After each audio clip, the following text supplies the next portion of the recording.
Hey, are you guys going to stay in the Alpha Zone? On another 100 yards down. Holy moly, she got radio. I thought you guys were going to switch with 33. He's got another 100 yards to go down. Another 100 yards, another 100 yards, another 100 yards. 25-foot postcard boat right in front of you. Yeah, come to Bravo. Come center. Where we see that yellow buoy, that's center. Yeah, go another 100 yards. Can you hear me? Okay. Hold on, I'm trying to find these All-Stars. It's got nobody south. No idea where. Yeah, them, but I want someone south, west. What, yeah, I'm trying to get it. All right, you guys hold that. Well, he's close enough right now. That'd be the inside of turn.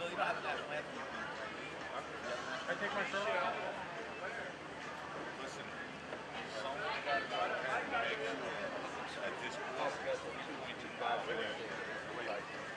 that's right there, he's good. That's turn right one, there, right there. That's turn one, right there. Alright, you guys are good right there.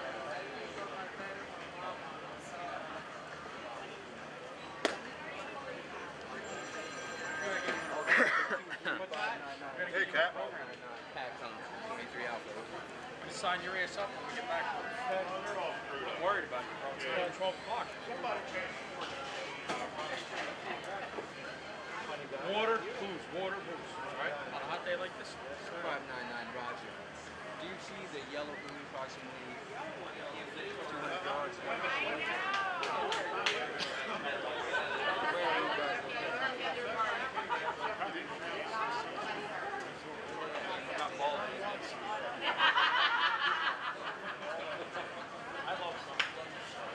Roger, can you control that yellow buoy south?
How you doing, everybody? We'll be going live here in about 30 seconds on upliveusa.com, right here in Ocean City, Maryland. Stand by.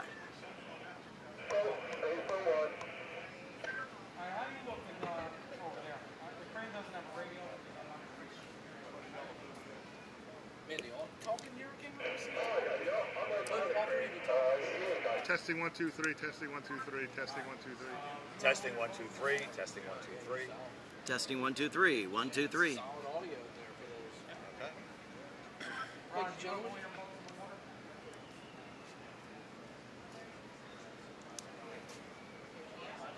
Everybody ready? Just gonna have some fun. All right. Good afternoon, ladies and gentlemen. I'm Brett Shulman right here with Scott Begovich and the man himself, Mr. Val. What's going on today? We have the Ocean City Grand Prix, and we are going to have a run in the ocean today. Did you see what Geico brought for us today? A 47-foot victory with 1650 is going to run the race today. That's a big boy. Going to be some big running out there, some noise for the people today. Did you take a look at that beach? Look at those umbrellas. The place is crowded. It's going to get busier, and we're going to have a fun time. Scotty, what's up, brother? I'm just here to have a little fun, do a little color commentation, and watch the Geico boys run and watch all the other guys run. I'm a big fan of the small boats because that's what I grew up in, and I'm just looking forward to this day. Nice ocean, about 2 to 3 foot swells, so it should be fun.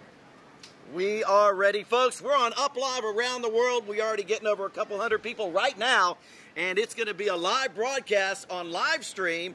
And we're right here at Ocean City, Maryland, at the beautiful Geico Triple Crown. This is the first stop, right, Val? Oh, I can't wait to see it. It is the first stop of 3 races that Geico is representing us in. It is going to be great. We have some 30 boats going to run today, and some great class races we'll see. Now, how about those seas, Scotty? Like I said, the seas are about 2 to 3 feet. It looks like it's about a 5-second part with the swell. So the little boats probably won't be affected as much as the faster boats. The faster the boat, the quicker you get in between swells. And expect to see some pretty big air out of What's Up, out of Geico, out of Bull on the Beach. So it should be really fun for the fans and great for the photographers. And let's not forget the AMH Motorsports offshore race team with none other than Anthony Smith and yours truly, Aaron Hope, in that brand new Cat. What do you think, Val? Boy, that is some pretty looking boat. I wish that people would come down and take a look at it. It is just built like a rock with big motors in her. She is going to blow down here. I can't wait to see her running against Geico today. Yeah, that's going to be fun. And you know what? The Anthony Smith throttling that boat gives Boomer an awesome opportunity because he gets to get in the What's Up boat. So it's great for the Smith family because, you know, Boomer's usually in his little Class 6 boat. Now he gets to run with the big boys. Yeah. That's right. A lot of activity, a lot of fun, ladies and gentlemen. Hundreds of thousands of people all over Ocean City, Maryland. And I got to tell you what, this is the first time I've been to Ocean City, and it is absolutely one of the most beautiful towns I've ever seen. The people are incredible. The police officers we got to interview this afternoon, this morning, were just phenomenal. They're so excited to see us. And how about those crab legs last night? Phil at Crab Alley gave us a meal that was absolutely out of this world. He treated every team and every family member to the biggest spread you could imagine. It was absolutely fantastic. You know, I saw Scotty out there chowing down on them crab legs last night. Gotta have you cannot come to Ocean City without eating crab. It's like a law here. And Bull on the Beach, where we're at today, owned by Phil, Crab Alley. I mean, these guys are sponsoring the race, and he also is the producer of the race. And let me tell you, he rolls out the red carpet for OPA and the racers like nobody's business. He certainly do. And matter of fact, speaking of Phil, come on over here, Phil, just for a second here. We got you on Up Live around the world. We're already hitting close to 500 people. We're so excited to have you out here and be the major sponsor out here with Geico. It's going to be an absolutely beautiful day. Tell us what's going on today, Phil. Well, I've got one main question. If that's around the world, I'm half German, half Italian. Are they looking at us right now? They are looking at you, brother. No, this is our first race of the year after 3 races I had to cancel, sorry to say. Today's a beautiful day. It's going to go off great. I got my buddies here from Geico as a part of the Triple Crown. we're ready to go, man. Rock and roll. We finally got the course set. Phil, tell us about your new boat. Oh, the new boat, man. I'm so proud of Jimmy and Bob and Selmo. Got a brand new 36 skater. Just got everything completely done. Engines, fiberglass, everything. This is our first real race to start this circuit. So fantastic. Well, we're ready. We're ready. And I tell you what, the people are ready. Right now, Val, you want to give us a little update on what's going on with the Coast Guard and all the setting of the buoys? Okay, it looks like the buoys are about set. Everyone's starting to take the positions for the safety on the course. We have at least 5 safety boats out there. We have helicopters up. We will have safety patrols running around this whole course. Safety is number one here. Number one, people have to be protected in case something happens. Not that we hope for that. These people will be running anywhere from 60 to 200 miles an hour. So we have to have everyone protected, and we got to take care of it. Remember, we have boats here anywhere from 21 to 47 feet. So that's a big spread in boats. And when you're hitting those waves out there, it's shot to shot, and you never know. It's not like riding on a freeway. You have those waves in between, and every time you come at that same area, it's not the same anymore. So people have to watch out and take care of what they're doing. Your mind is always set on that course. You never take your mind off. You do, you lose it. You know, for the people around the world that have never actually seen an offshore race, one of the first things we talk about is safety. And we have helicopters running across the course, checking on some major things. And one of the most important things is the wildlife in our community right off the shore. And we have to make sure that there's no turtles, there's no dolphins, and that's really important. Scott Begovich, the Mr. Prime Time right here, he knows what's going on because he's done it all. And we have had a couple races where we actually had to wait a little bit while for maybe a turtle to move or a dolphin for our wildlife safety. And down south, the manatees are big too. We got to wait for them to naturally wander off the course. And you know, it's tough when you got millions of dollars of machinery and hundreds of thousands of dollars going into each race to sit and hold everything up, TV, everything for an hour, 45 minutes. You know, that just shows you how seriously, you know, we take protecting the wildlife when we run it. That's right. Well, I tell you what, we are really, we're on to like maybe, what are you thinking, 15 minutes ready to go there? What do you think, Phil, 15 minutes? I say we're going to start by quarter after, which will be around 20-some minutes. Okay, well, you guys stand by, get ready, go get your popcorn, because I tell you what, Val and Scott and myself are right here. We're going to do all the accommodating, give you everything you got. It's going to be a fun day with a beautiful day. It's about 83, 84 degrees right here in Ocean City, Maryland, right here at the Ocean City Grand Prix, first stop of the Triple Crown.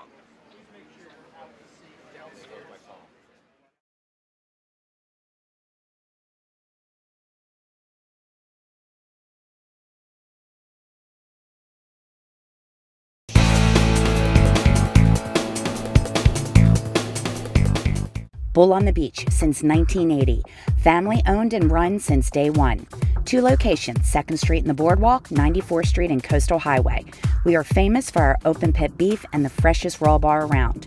Enjoy our open kitchen as we prepare overstuffed sandwiches, hand-cut steaks, baby back ribs, fresh fish, and tender chicken breast.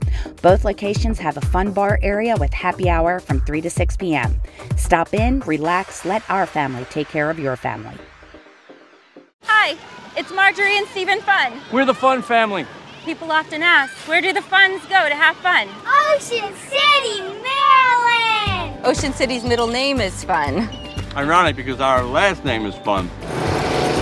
Is that fun? If you're looking for family fun, take it from the Fun family. Book a week in Ocean City, Maryland. Go to OCOcean.com and don't miss free events like beach fireworks. The new Regional Cancer Care Center will provide one convenient and centrally located facility for the comprehensive care and treatment of individuals with cancer. The center will combine personalized care and advanced technology, all while staying close to home. But it's not just about increasing survival rates from cancer, it's also about enhancing and preserving the quality of life for our patients and their families. AGH is our healthcare institution. We can make the difference.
Alright, baseball 1, you're off the dock, received 11:55. Race control ball with its old channels, race control ball with its old channel. The baseball to the race ball to the off the dock. Copy and And one received. Correction, dive 1 second. And we are on location at turn 4.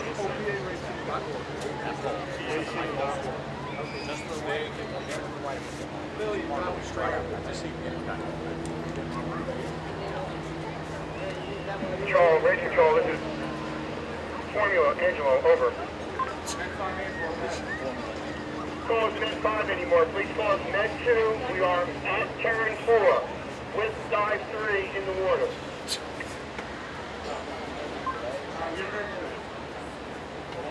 Med 2, and we do have divers on 3 and 4.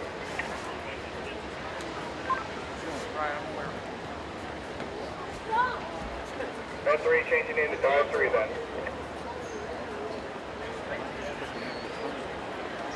You have guys on the way out now? Yeah, so we're getting ready right now. We got about 15 minutes to start our race. For those who just joined us here today, we're right here with Scott Begovich and Val Fiorillo and myself right here on Up Live. Around the world, we are just incredible. The numbers are going really, really fast, and we're glad you guys are standing by. Go get some popcorn, go get some drinks and refreshments, sit on the couch, and we're going to show you a really nice broadcast right here from Ocean City, Maryland.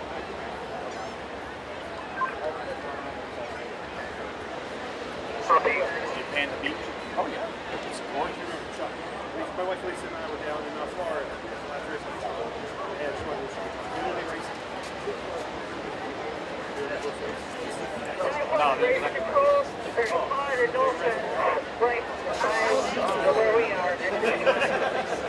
Whatever I can do, so I'm going to do this and give them the best I can. But so far, everybody's saying awesome, fantastic, love it, great energy. Yes. Yes. Here, you want to do it?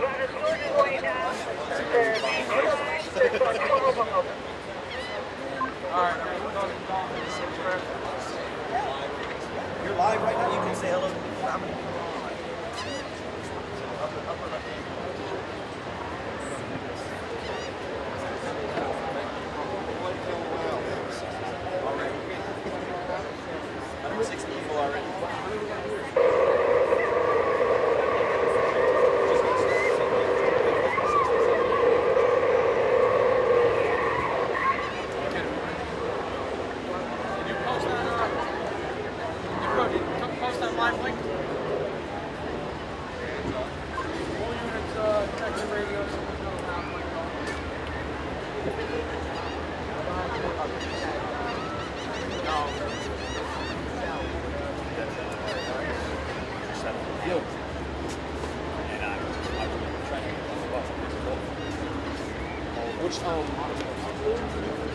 Oh, not the bigger one. The bigger one.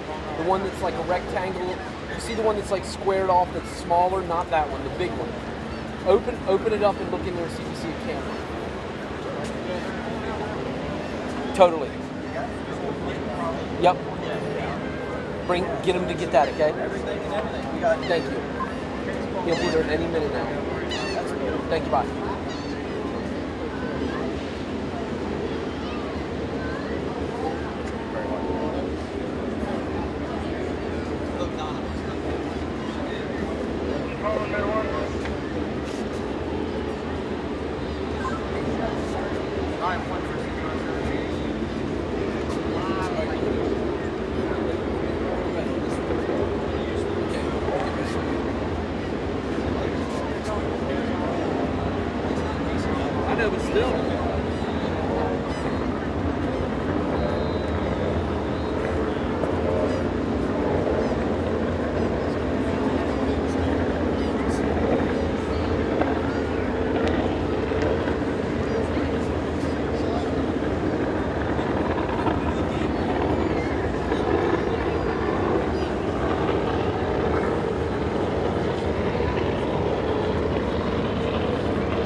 sticks it back in, he's riding around with the truck, towing it around, trying to get it to read again. And now it's reading, they couldn't figure out why.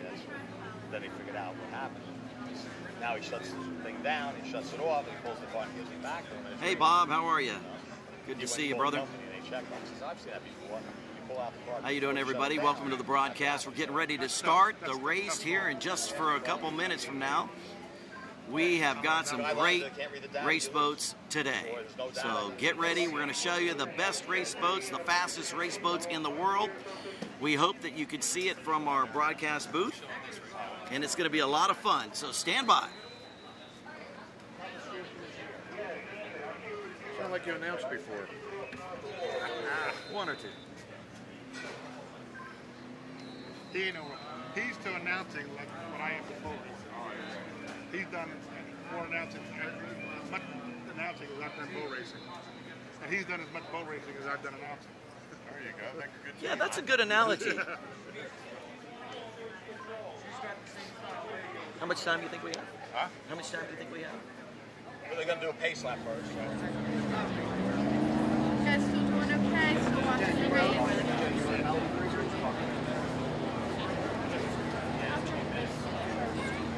Hey, while we're standing by right here, we're talking with Scotty Beggin. Scotty, I tell you what, you've been in that race boat for a long time. What's the feeling right now that's going through the driver and the throttleman's mind as they get ready to start this race? I don't care how long you've been doing it, it's butterflies. Butterflies in your stomach. That nervous energy. You're thinking about what you're going to do. You're mainly thinking about how to get a good start, going into the first turn, and then, nervous energy, butterflies in your stomach. That's the best way to put it. That's awesome. Now, you got a lot of communication with your driver and your throttleman, and you're using a headset with a communication device to talk to each other. How is that with being in the boat and with all the nervous energy? I mean, you obviously have to have it totally synchronized together. Yeah, well, we can talk with our helmets on and our microphones.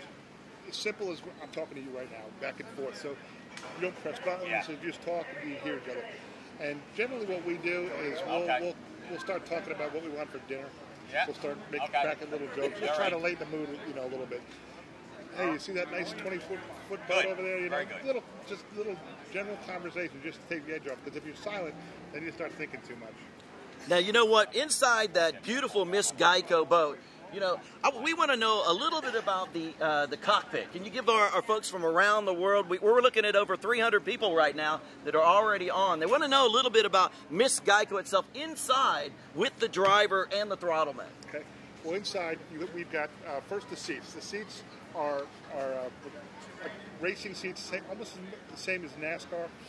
They hold your sides in real tight. Not a lot of padding, but there are shock absorbers on them. So when you hit a big wave, it's shock absorber, so it doesn't hurt your back. And then on the seats is a 5-point harness. In our case, most boats are 5-point. We have a 6-point harness, which is exactly what NASCAR has. So you're strapped in, then you got the helmet, and you've got oxygen in case you go over and get wet. And then you've got the communications microphone on there. And then in front of the throttle man, you've got all the gauges. In our case, it's all electronic gauges. And then the throttle man's got the throttles on the right side, and he's got the trim and everything on the left-hand side. So you're working both sides of the boat and looking at the gauges. The driver over there has got a steer wheel in front of him. He's strapped in the same way. He's usually responsible for communications with the shore and communications with the race. He's got the radio on his side, so he pushes the buttons for communications, and he steers the boat, and he generally watches the speed. As a throttle man, I never like to watch the speed, because if I was out in 3 or 4 foot seas and I'm running 140 mile an hour, and I look down and saw that I'm running 140 mile an hour, I'm like, wow, that's too fast, I'm slowing down. But if you run the boat how it feels, I can run a lot faster without knowing how fast I've got. Because sometimes, I'll say I can go at about 120, 130. All right, here comes our parade lap, ladies and gentlemen. Brad, I just want to tell you, I have an update for you. Yeah, let's do it. Augie Penza, the Godfather, will be driving the What's Up Fountain, the 38 Fountain. Really? That is awesome. Just got the call. What happened to Boomer? Boomer will be riding in... Not only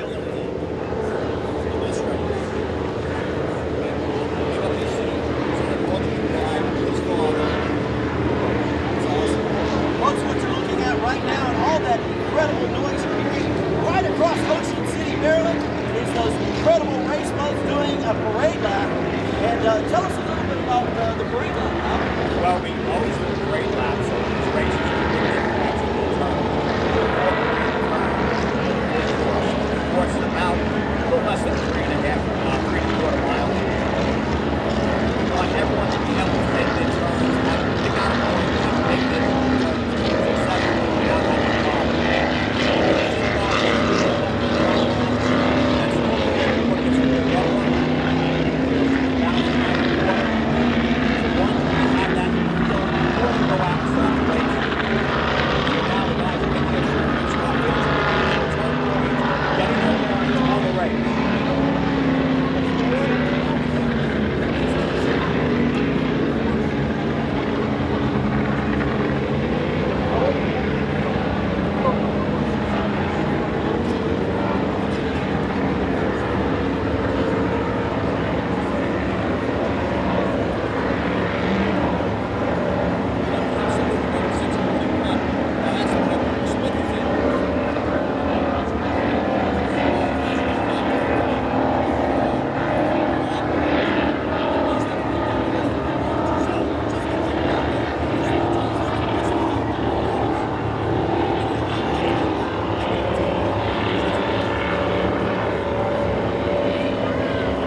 Okay, they got incredible cameras. You're going to be able to pick up those numbers and find who's in first, second, and third, and make sure that you can see all the action right here at the Ocean City Grand Prix. This is the first stop of the Geico Triple Crown race.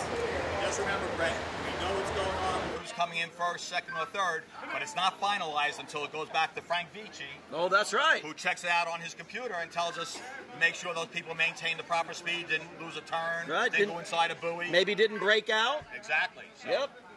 And for everybody at home watching, they do the pace lap, then all the boats will go to the north end of the course, and they'll do what's called a mill, where they idle around in a circle.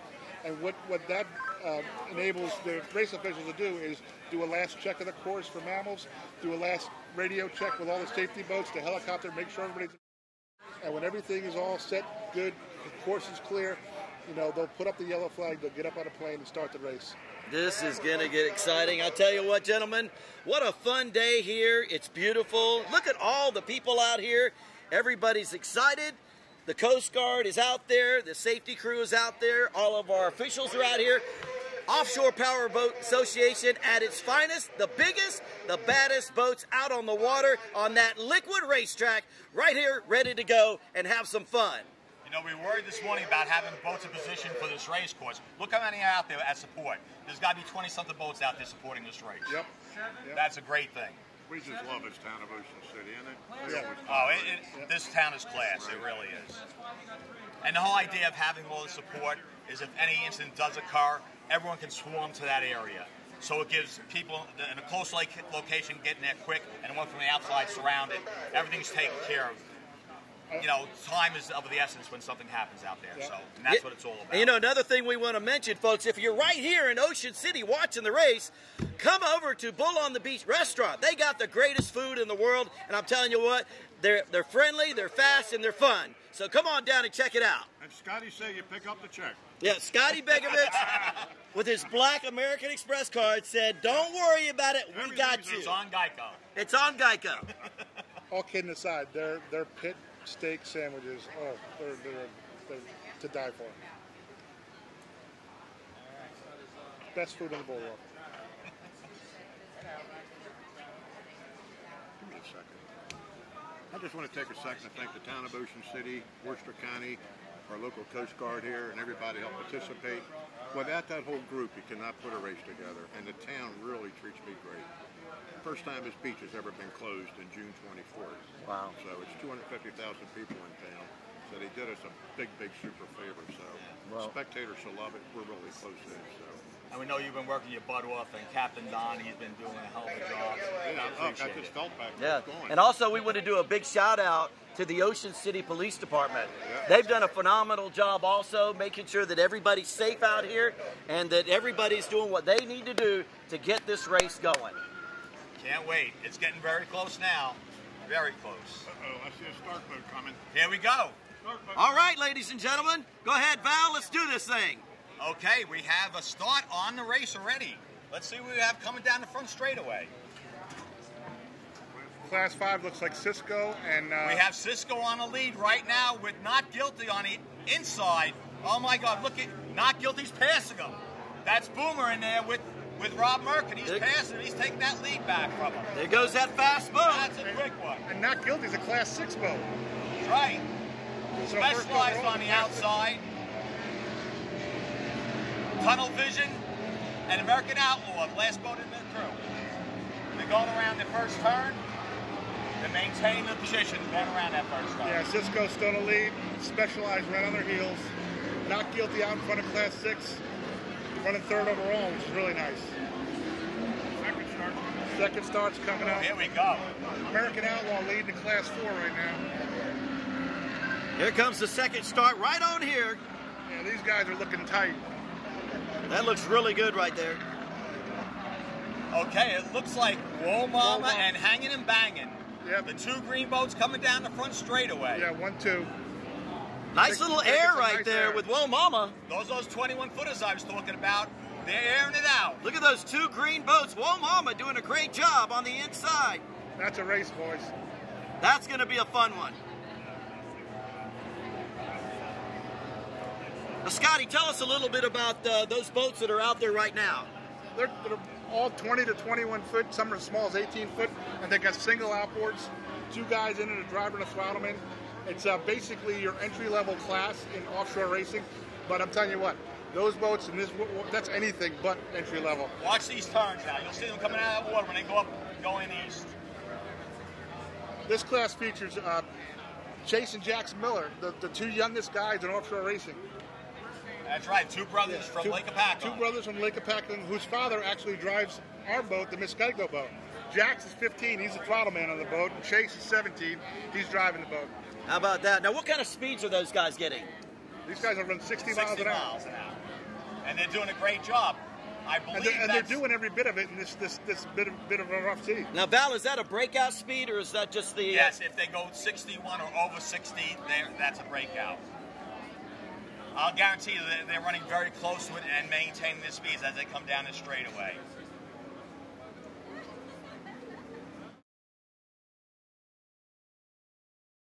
Whoa Mama and Hanging and Banging still out in the note, taking the lead. I believe it's Hanging and Banging in front right now.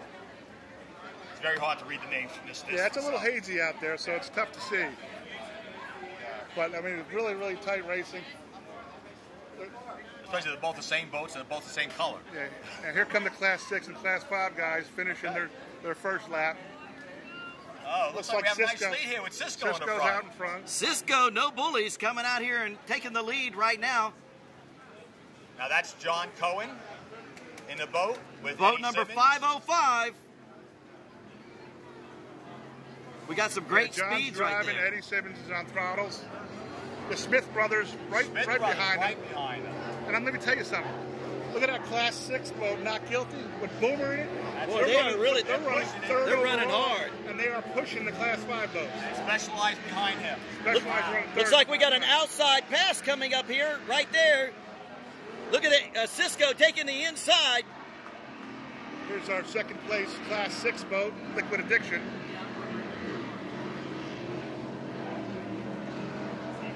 That's a 24 Carrera. Tim Vandenberg's driving and Andy Brizantine, he's at throttles. That boat's running good. 28 Pantera's running third here. That's Tunnel Vision. Tunnel Vision, boys from Georgia. Mike McCulligan and Ken Bird.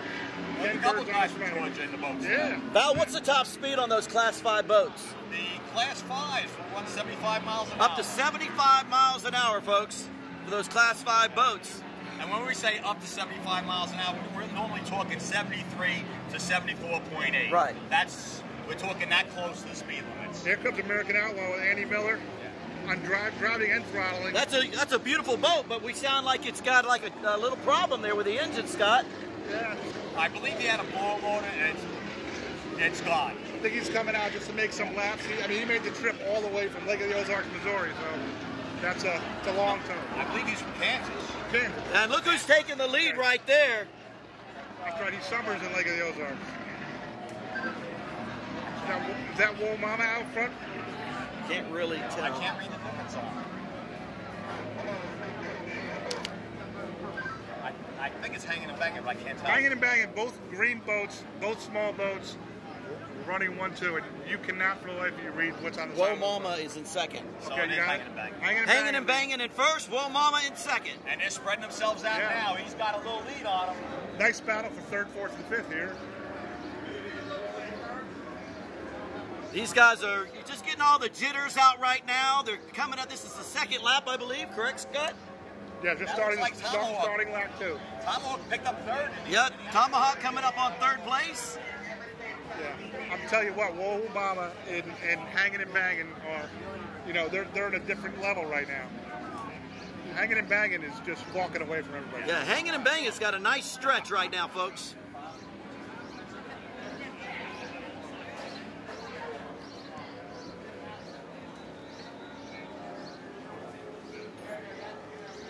Tell you, John Hughes and Justin Rose and that Hanging and Banging, they're phenomenal. They are. They're flying. They would have won in Point Pleasant if they didn't break out. Really? Yeah. They led the pack by a lap. All right, That's from how strong center they stage left, here comes the Class 5 boats. Class 5 is neck and neck. Cisco This first. is a race. Cisco's still pushing. Now, Cisco was broke down yesterday. He was working on it boat till 8 o'clock last night. Had to change out the alternator. He was so fed up with that boat last night, he wanted to throw it in. I tell you what, first, second, and third is neck and neck right now, approaching turn 1. Well, actually, we have 2 different class boats going Right. there. We have the 2 Class 5 boats and 1 Class 6 in there. Yeah, we got Cisco and Tunnel Vision, and then we got the Smith brothers that are putting on a great show right here. Whoa, Smith brothers just got a little high.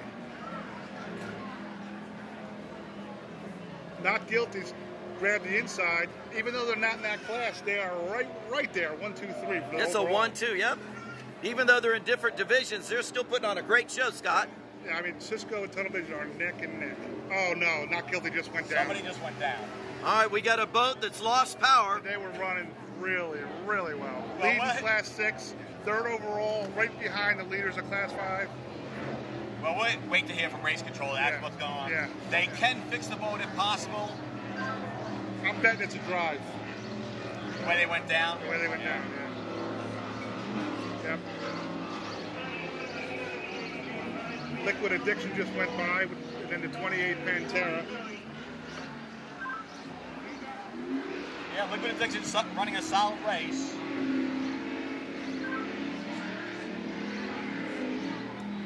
they got a heck of a battle going on right there with the 28 Pantera. Yeah. That's tunnel vision. Yeah. The Smith brothers are running counter trailers, right? Scott, what's the name of the boat that's down right now? Not guilty. Not guilty. Yeah. Yeah. Number 644, not guilty. Yeah, Rob Merck. It was Rob and Ray, right? Father and son team, but Boomer's in place of the dad, Ray. Yeah, we're just hoping that they can actually get out there and reset something and maybe get going again on their own power. American Outlaw just went by. They're leading Class 4, and it still doesn't sound good. Look at Hanging and Banging. Oh Look my at God. the lead they have now. Hanging and Banging is just rocking and rolling. They're coming up on that Class 4 boat. And even though that Class 4 boat isn't running that great, it's still a 32-foot boat running in this big water. So as compared to the 21-foot. Just tell you what Hanging and Banging. I mean, they're literally hanging and banging. And they are. Mama and Tomahawk, they're running a great race. Look, 1, 2, 3. Beautiful. I'm telling you, Whoa Mama and Hanging and Banging, those names are appropriate for the way they run those boats. Tomahawk looks like really nice. Oh, Dawson just leaked out of the water over here in the black hole. Nice little air.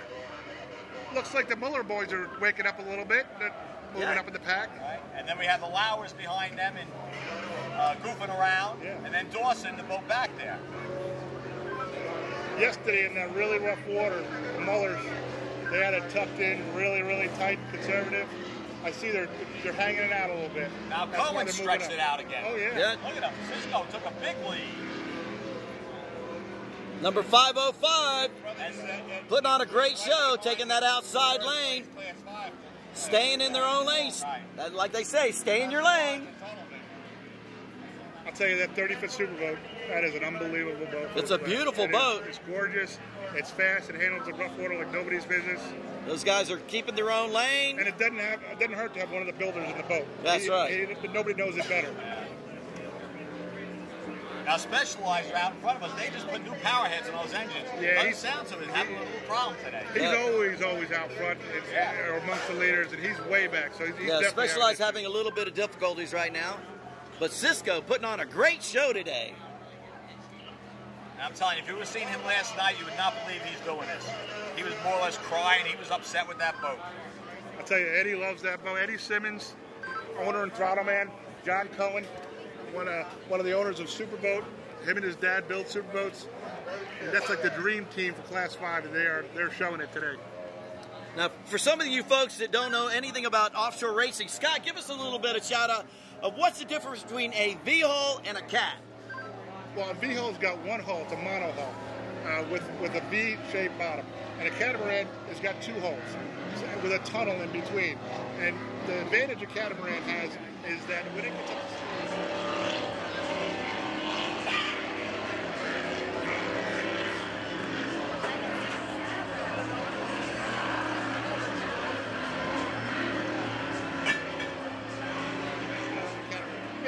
sizes. When they get into the bigger sizes, the catamarans dominate all around. But you know, V-hull is 99% of the boating world is V-hull. So people can really relate more to a V-hull than a catamaran. Right. And the upside to the cats is you need less power to push it. Yeah. I mean, the same power you have in a V-hull will not push the speed of the catamaran. Not Guilty's up and running again. Here we go. Oh yeah. Well, that's a good news. And they're moving. It wasn't a drive. I'll tell you what happened. They're running that boat so hard. One of them knocked the kill switch out. That's what happened because they're running hard. And they looking good too. Yeah, they came all the way back. They went from zero to a hero.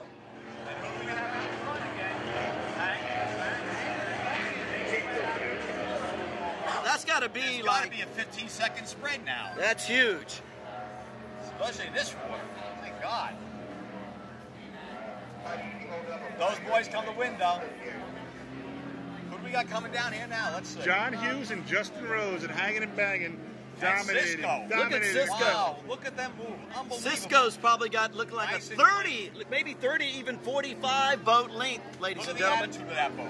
Amazing. Well, Eddie and John have been together for a long time, and those guys really know how to run a boat, and they're proving it today. Yeah. We have second place is Whoa Mama, also doing another great job. That's the Rileys. That's the father and son. Father and son. And this is Tomahawk. Tomahawk in third place, unofficially, of course, until we hear it from the enforcer. I'm telling you, something happened with the Smith brothers because they were head-to-head with Cisco, and now they're, what, a full turn behind?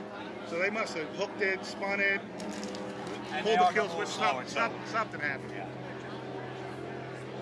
No, I think they're just playing safe now to make sure they finish. Here comes more of the outboards. That's Chase and Jax right in front of Dawson.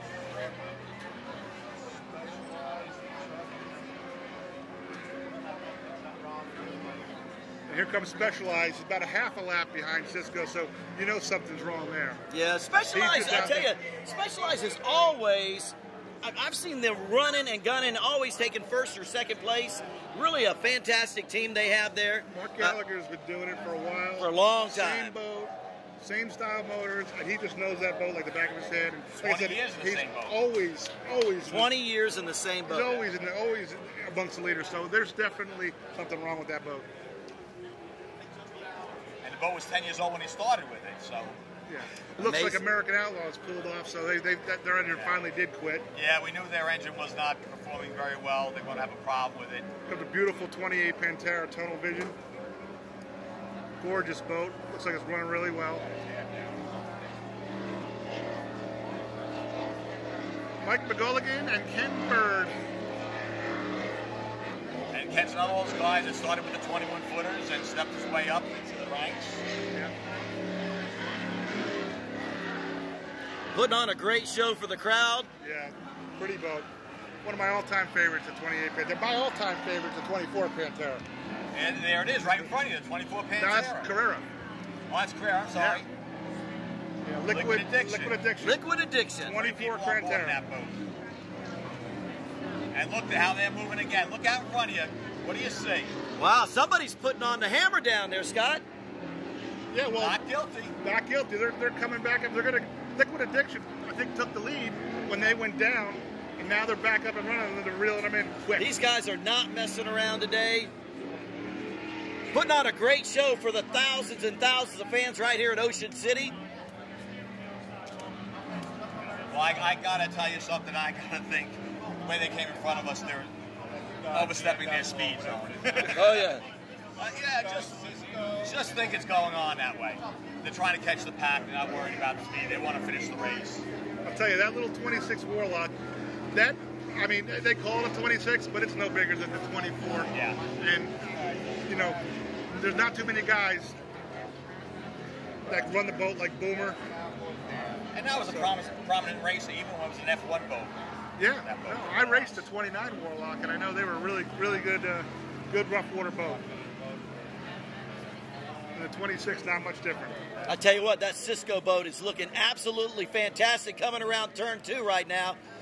Just backing off just a little bit, just so they don't wear out their equipment for the next race. But just doing a phenomenal job right here at Ocean City, Maryland. Everybody's doing a great job out there. Okay. All the safety crews everywhere. Outboards are coming back around. Whoa Mama or Hanging and Banging. One of them is out. It may be Hanging and Banging. It may be Hanging and Banging. See if you can see it with the binoculars. Big jump. A Tomahawk. So that's how the lead boat went down. I believe that's Whoa Mama. So Whoa Mama's in the lead. Hanging and Banging. They were hanging and banging. Oh. Hanging and Banging still in first place. They're that far ahead that I thought they pulled off. Yeah, you thought they pulled off. We're so looking over here half a mile away, approaching turn 3. Wow. So he got caught up behind Cisco, which obscured our vision going around the turn. And he is, wow. Wow, look at the air these guys are getting, Val. I'm sorry?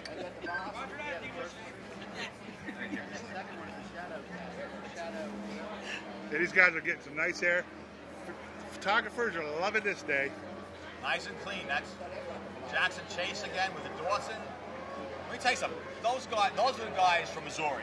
Dawson, the black hole out there. They decided they want to come to every race.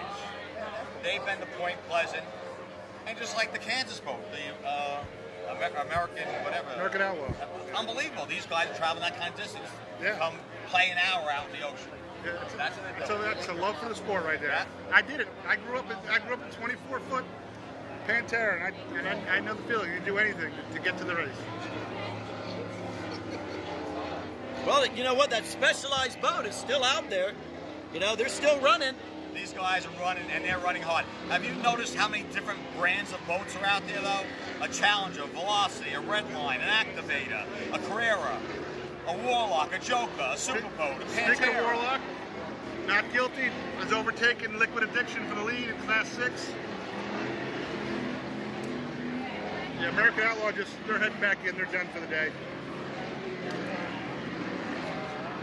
Here comes Liquid Addiction, 24 Carrera.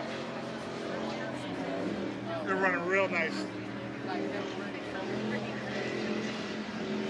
Well, you know, American Outlaw was running on a pose, so they just want to run to get the laps and get the feel for the boat.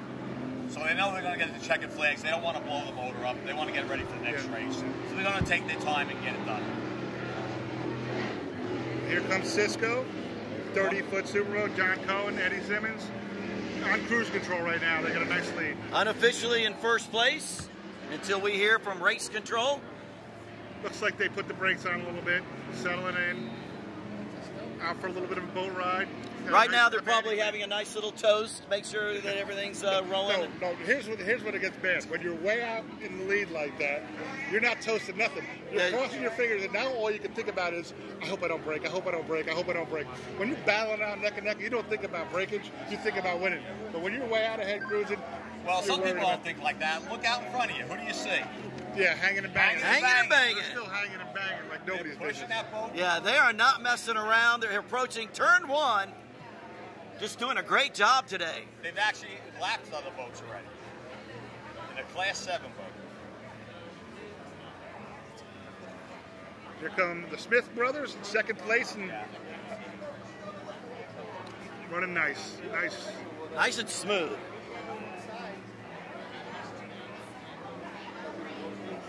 No, they may be running a little slower than I think, but they may know that the other team broke out, so they're hanging back. And You'd never know that. Here comes Whoa Mama. You think that, but you don't take that chance, you know? Oh, a nice jump out of the water on that outside turn. Father and son doing a great job. Approaching turn 1. Well, you know, there's a lot of father and son teams, a lot of brothers on the course. That's a beautiful thing. A lot of family, and the whole OPA is family. So. There's even a man and his girlfriend. There you go. But did you notice there's no men and their wives? No. Now, why is that? Were you ever married?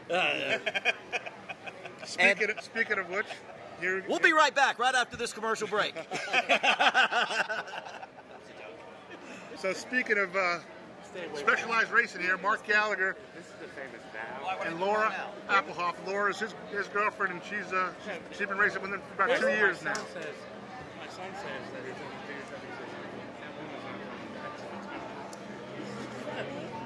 Oh, okay. What do we got going on right here, Val? We got Not Guilty, a Class 6 boat, getting ready to pass Tunnel Vision, Class 5 boat. Was it Class 6? And that's the one that supposedly is not breaking out. Right. Well, supposedly. Hey, we'll find out. Hey, they're still putting on a good show. Well, you know, his father is the owner of OPA, so maybe he didn't break out. See, that doesn't matter. Not with Frank Vici. Hey, it's got the right name on it. It's Not Guilty. Yeah. That's right. Yeah. The Godfather. Yeah. And there's really no arguing with Frank. No, there's no winning with Frank. There's no winning, yeah. There's a lot of arguing, no winning.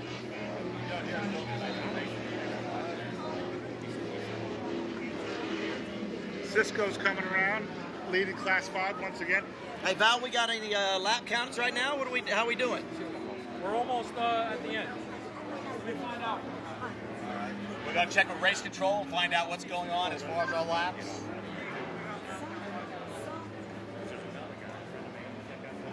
As close to running together, Class 7 should finish first. Yeah.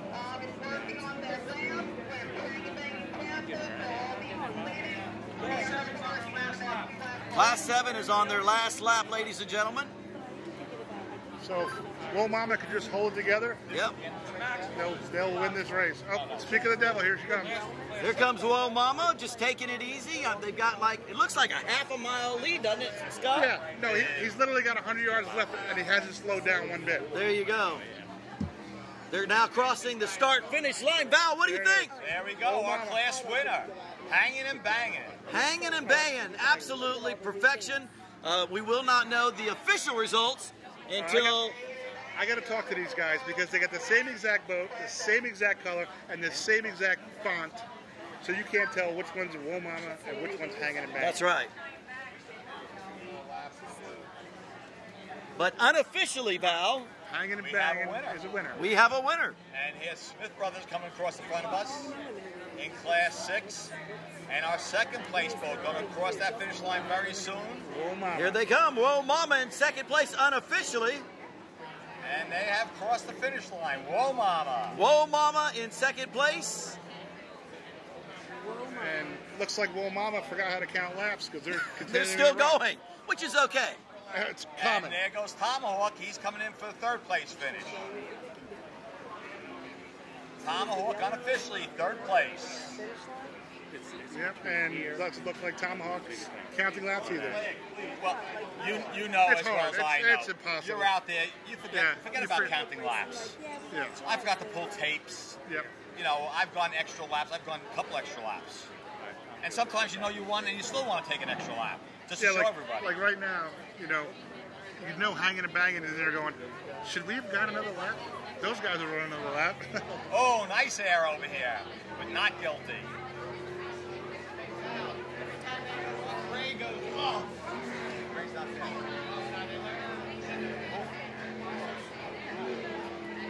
Specialized still cruising around, definitely not on full power. But getting their laps in, getting their points. Looks like tunnel vision behind him coming up. And look at this battle for the finish for the Class 7. Yep. We have Dawson and Chuggin. Yep. And they're turning into the inside of the course. Make sure that everybody's very safe. Cisco's still pushing the lead over here, though. Look at them come down the course. Cisco's still rocking and rolling. They got the hammer down. And to the inside of them, Liquid Addiction running the inside of the course, taking the shorter line. These guys are not messing around.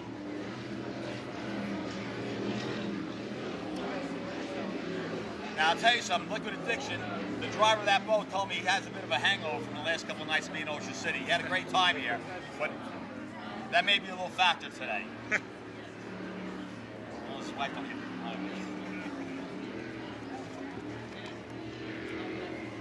So this race is about winding up. I think Class 5 is on their last lap. Cisco, the 30-foot superboat out ahead.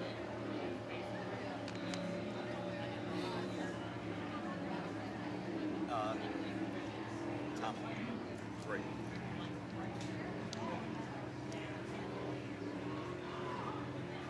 So those Class 7 boats are on the inside of the track right now, waiting for race control to clear them. Unofficial results, we have Hanging and Banging. First place, second place is Whoa Mama, and third place is Tomahawk, unofficially of course, until we hear from those race officials. Well, this is our normal guideline. When the race is finished, you go to the center of the course, you wait till the course is empty. Right now the course is considered hot, there's other boats running on it. We wait until that's finished. Then you get dispatched by race control to go back into get lifted out of the water. That's right. That's what we're waiting for now, and we've still got boats running on the course, and they're running pretty hard. Let me tell you. Here comes Smith Brothers. Smith Brothers coming right down the front. He's going to be past that start-finish line. I believe he has another line. Yeah, I think he's got another one. I think because Cisco's way out in front. I think they're coming in on their final lap.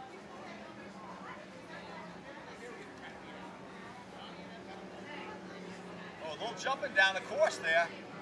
You see him coming down. They're not holding in the water very well. That means he's got to be not guilty because he's out of that water. Hey Scott, I had a question from one of our viewing audience. They said, "What's it like when you're inside the race boat and you're trying to count your laps? How hard is it to count those laps when your boat is jumping up and down?" It's virtually impossible. Virtually impossible. you're concentrating so hard on running the boat in the rough water. You got to hang on with all your might. I mean, you look for the flags. That's what I did. You know? That's why you see some of these guys continuing to do an extra lap because they haven't counted. You know. So Val, it's all up to race control to make sure that each class does a certain amount of laps, and then after those laps are completed, that they give them the checkered flag. There are scorers on the start-finish boat and in the corners to make sure that each boat has done their right number of laps. If a guy misses a lap, but he's short a lap, he's automatically out of the race. You got to look at the start-finish boat, and if there is not a checkered flag, you keep running. If there's a checkered flag, your race is over. These guys are still running hard. Look at this. Also very proud of Specialized, still out on the water, still doing the best that they can. Yeah, the only thing that stops this race is a red flag. Right. That's the only thing. You got here. Yeah, I think that Class 5 race is done. Those Class 5s are coming around turn 1 right now. Liquid Addiction. They're taking a real wide turn. That's Cisco. I think they're just so far out front. I think they're done. They're done. They got a steering issue. That's what it looks like. Oh, no. They're going zigzagging all over the race. Randy Swears. Remember that?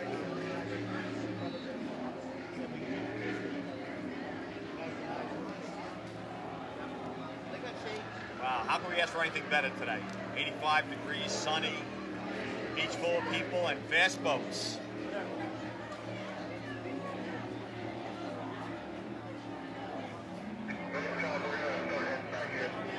What a phenomenal job the 505 Cisco boat did with John Cohen and Eddie Simmons. They got to be really proud of themselves. We're waiting for the official results. If they do get first place, we'll be letting you guys know from race control. And Val is right next to him, so we're going to hear it first from Val.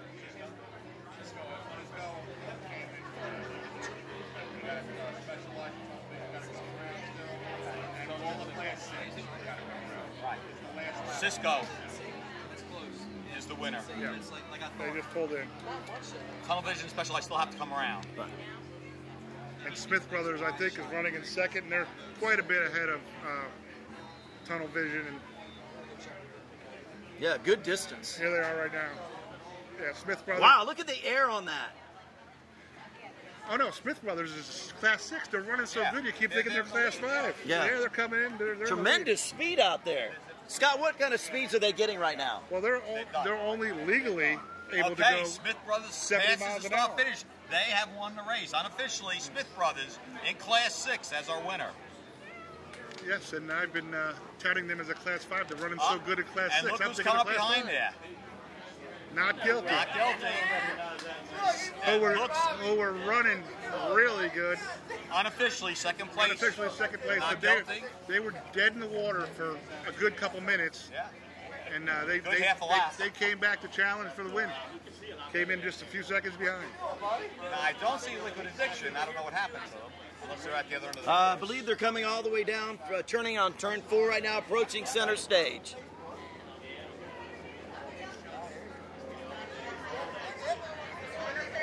What's this guy doing?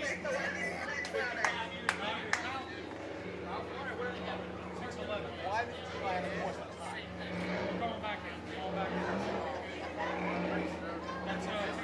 I know. It's all hot horse.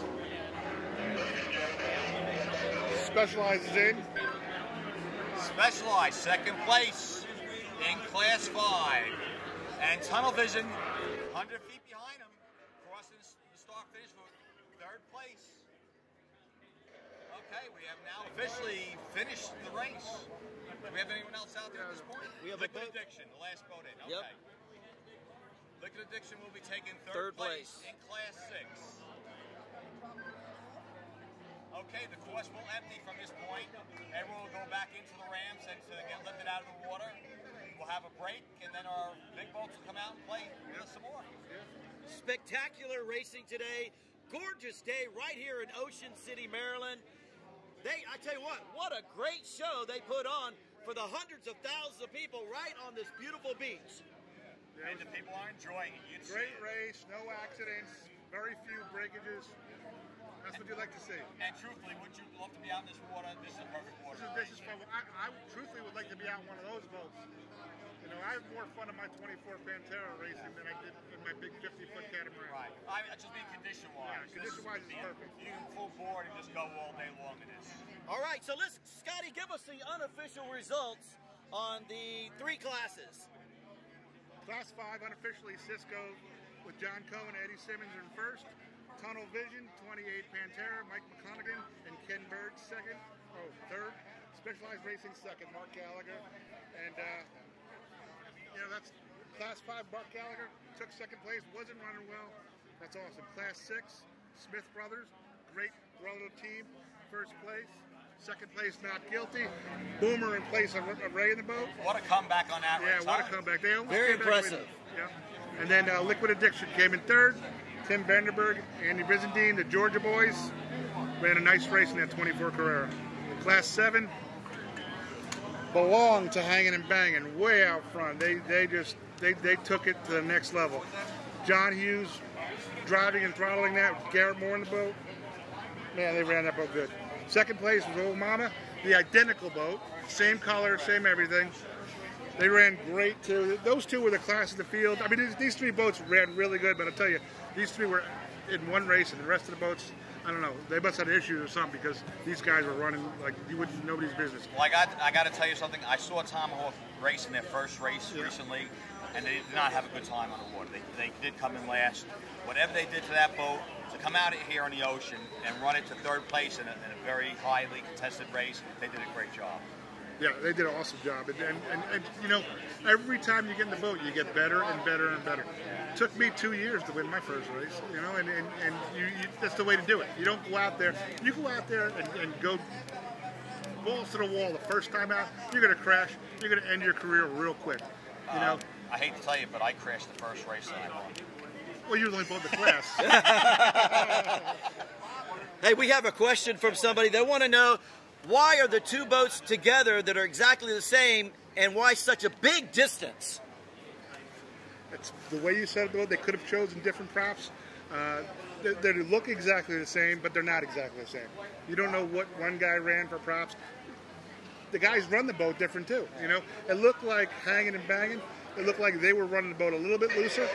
It looks like the Wool Mama boat was running a little more conservative. And, a little flatter, a little more weight distribution in the boat. Yeah, so they look the same, but they're not the same. There you go. I hope that answers your question from Atlanta, Georgia. Thanks for that great question.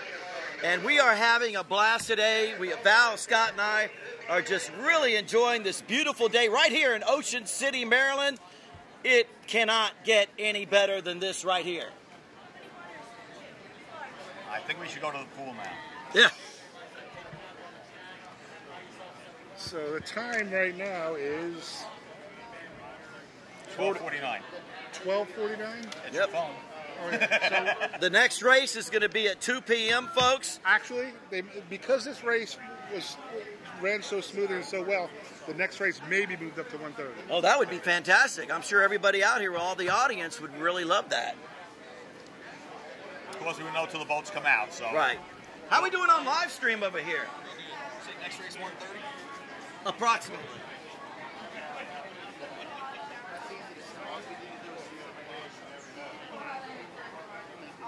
I can tell you this. After racing for 20 years and first time announcing, I'm wore out. Announcing's a lot harder work than I thought. We need a drink, maybe Gatorade or water or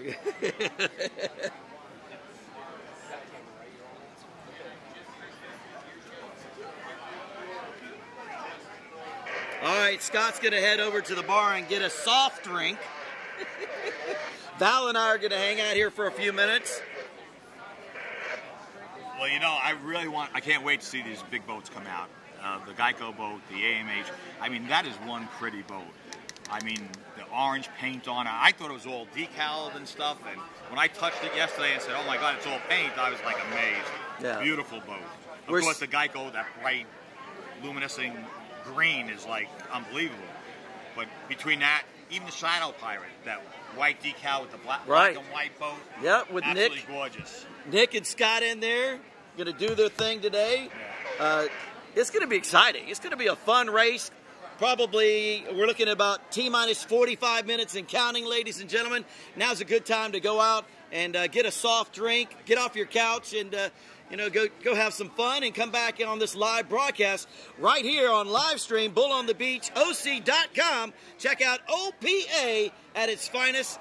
I tell you what, just an absolutely fantastic day. Val and I, as Scott, are just so happy to be out here and right here at Bull on the Beach restaurant in Ocean City, Maryland. What a fun day. You know what's going to be very good? The Super V Light race. I'm telling you, that's going to be the class race that's coming up. The Super V Lights, Typhoon, Tug It, Done Deal, they're going to be pushing each other around this course. I guarantee it. That's awesome. Gary Goodell giving us a big shout out, saying that we sound fantastic. Thank you, Gary. Gary, one of the sponsors with the Geico Offshore Race Team, the Geico Triple Crown. We could talk about that because this is the first race of the 3 races, right, Val? Oh, and the best to start off with is an ocean race like this. Absolutely fantastic. The 2 more stops they got set up will end it in Englewood, Florida, on the west coast of Florida. I can guarantee you it's gorgeous weather there all the time. We haven't had a rainy day there since we've gone. We'll probably have 40, 50 boats coming in for that, and that's a killer area. Have you been there yet? Actually, I was announced the race last year. That's right. For the World Championships. Watching Mr. Scott Begovich take the checkered flag, of course. Again, Mr. World Champion standing right next to us. I'm telling you, this announcing thing is a lot more work than I thought it was. You got to think the entire time. And plus, it's so hard to see these small boats from here. Well, the good news is you have better eyes than I do. And he's not even using binoculars. So, Scotty, we have the Englewood as the 3rd race. What's the 2nd race for the Geico Triple Crown? Massachusetts. Massachusetts. Okay. That's another nice one. Yeah, we're excited about it. And that's a flat water race. There's nothing there but flat water. A stone's throw away from Canada.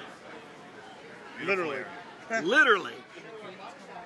Yeah, and one of the stories that we had last year was Nick and Scott were out practicing, which was really crazy out on the waters last year.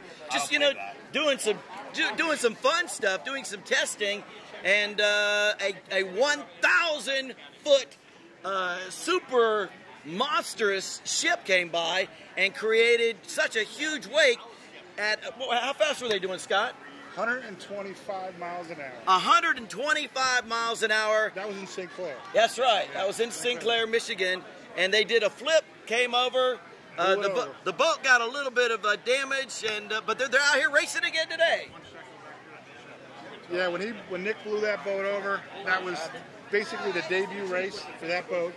And it banged it up pretty good. They thankfully did not get hurt. Took it back to Doug Wright, got the boat all fixed up, and actually finished the season and won a world championship in Key West. Amazing. Let's see if we got any more questions here. Okay.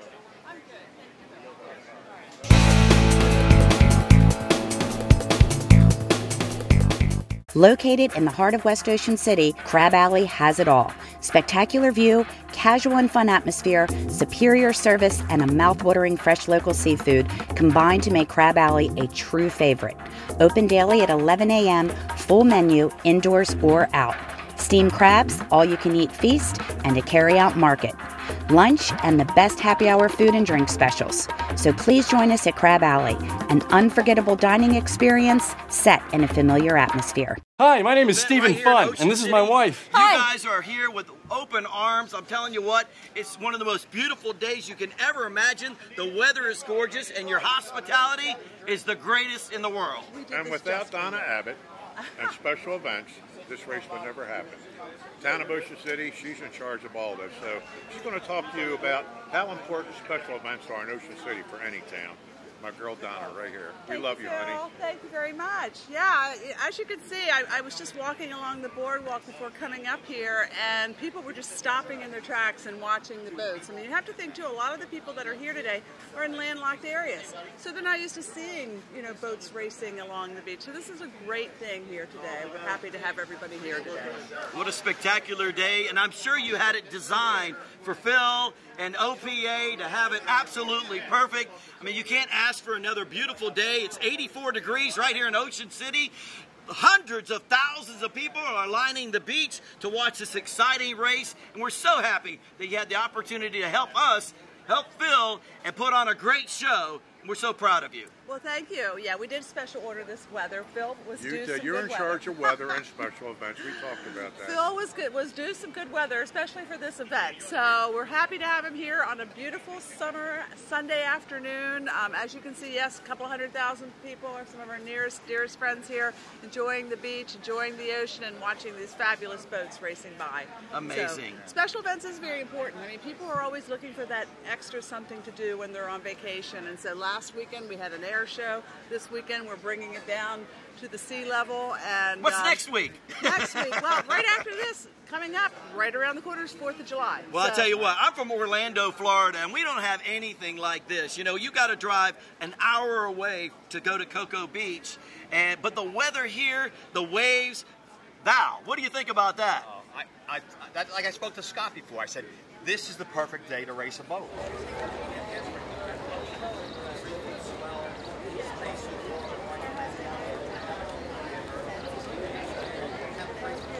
Have your engines humming for the hour race and not have a problem. And you can't ask for more. And what a setup for it. I mean, the whole area is set for it. Like I said, the town has opened us with open arms. I mean, we can't ask for more than that. And Geico was here last week to do the air show also, as I heard, and they've been here for several weeks in town. So they not only come for the race, they come weeks in advance to do other items for the town, which is a great thing. And you know what? T-minus 30 minutes to 45 minutes.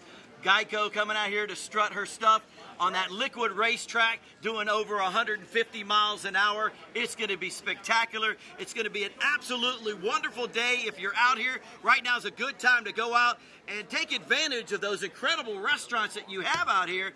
Get those liquid refreshments. You know, put on that sunscreen. That's real important. Oh, yes, you definitely need the sunscreen on a day like today. But, yeah, this is a perfect beach day, really. You've got a gentle sea breeze coming along here. You've got, as you said, the perfect wave conditions. And, I mean, it's just gorgeous. This is our postcard view today. And we got one of the cleanest beaches around. I mean, this beach is awesome. They rake it every morning. It's just an awesome town, man. So. Well, we do take great pride in this beach.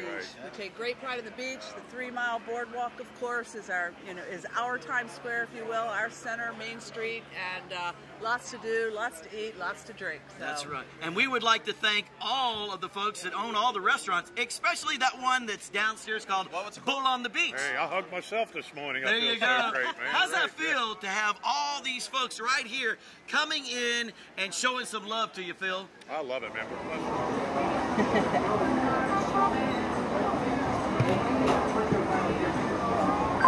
Do you on your thing?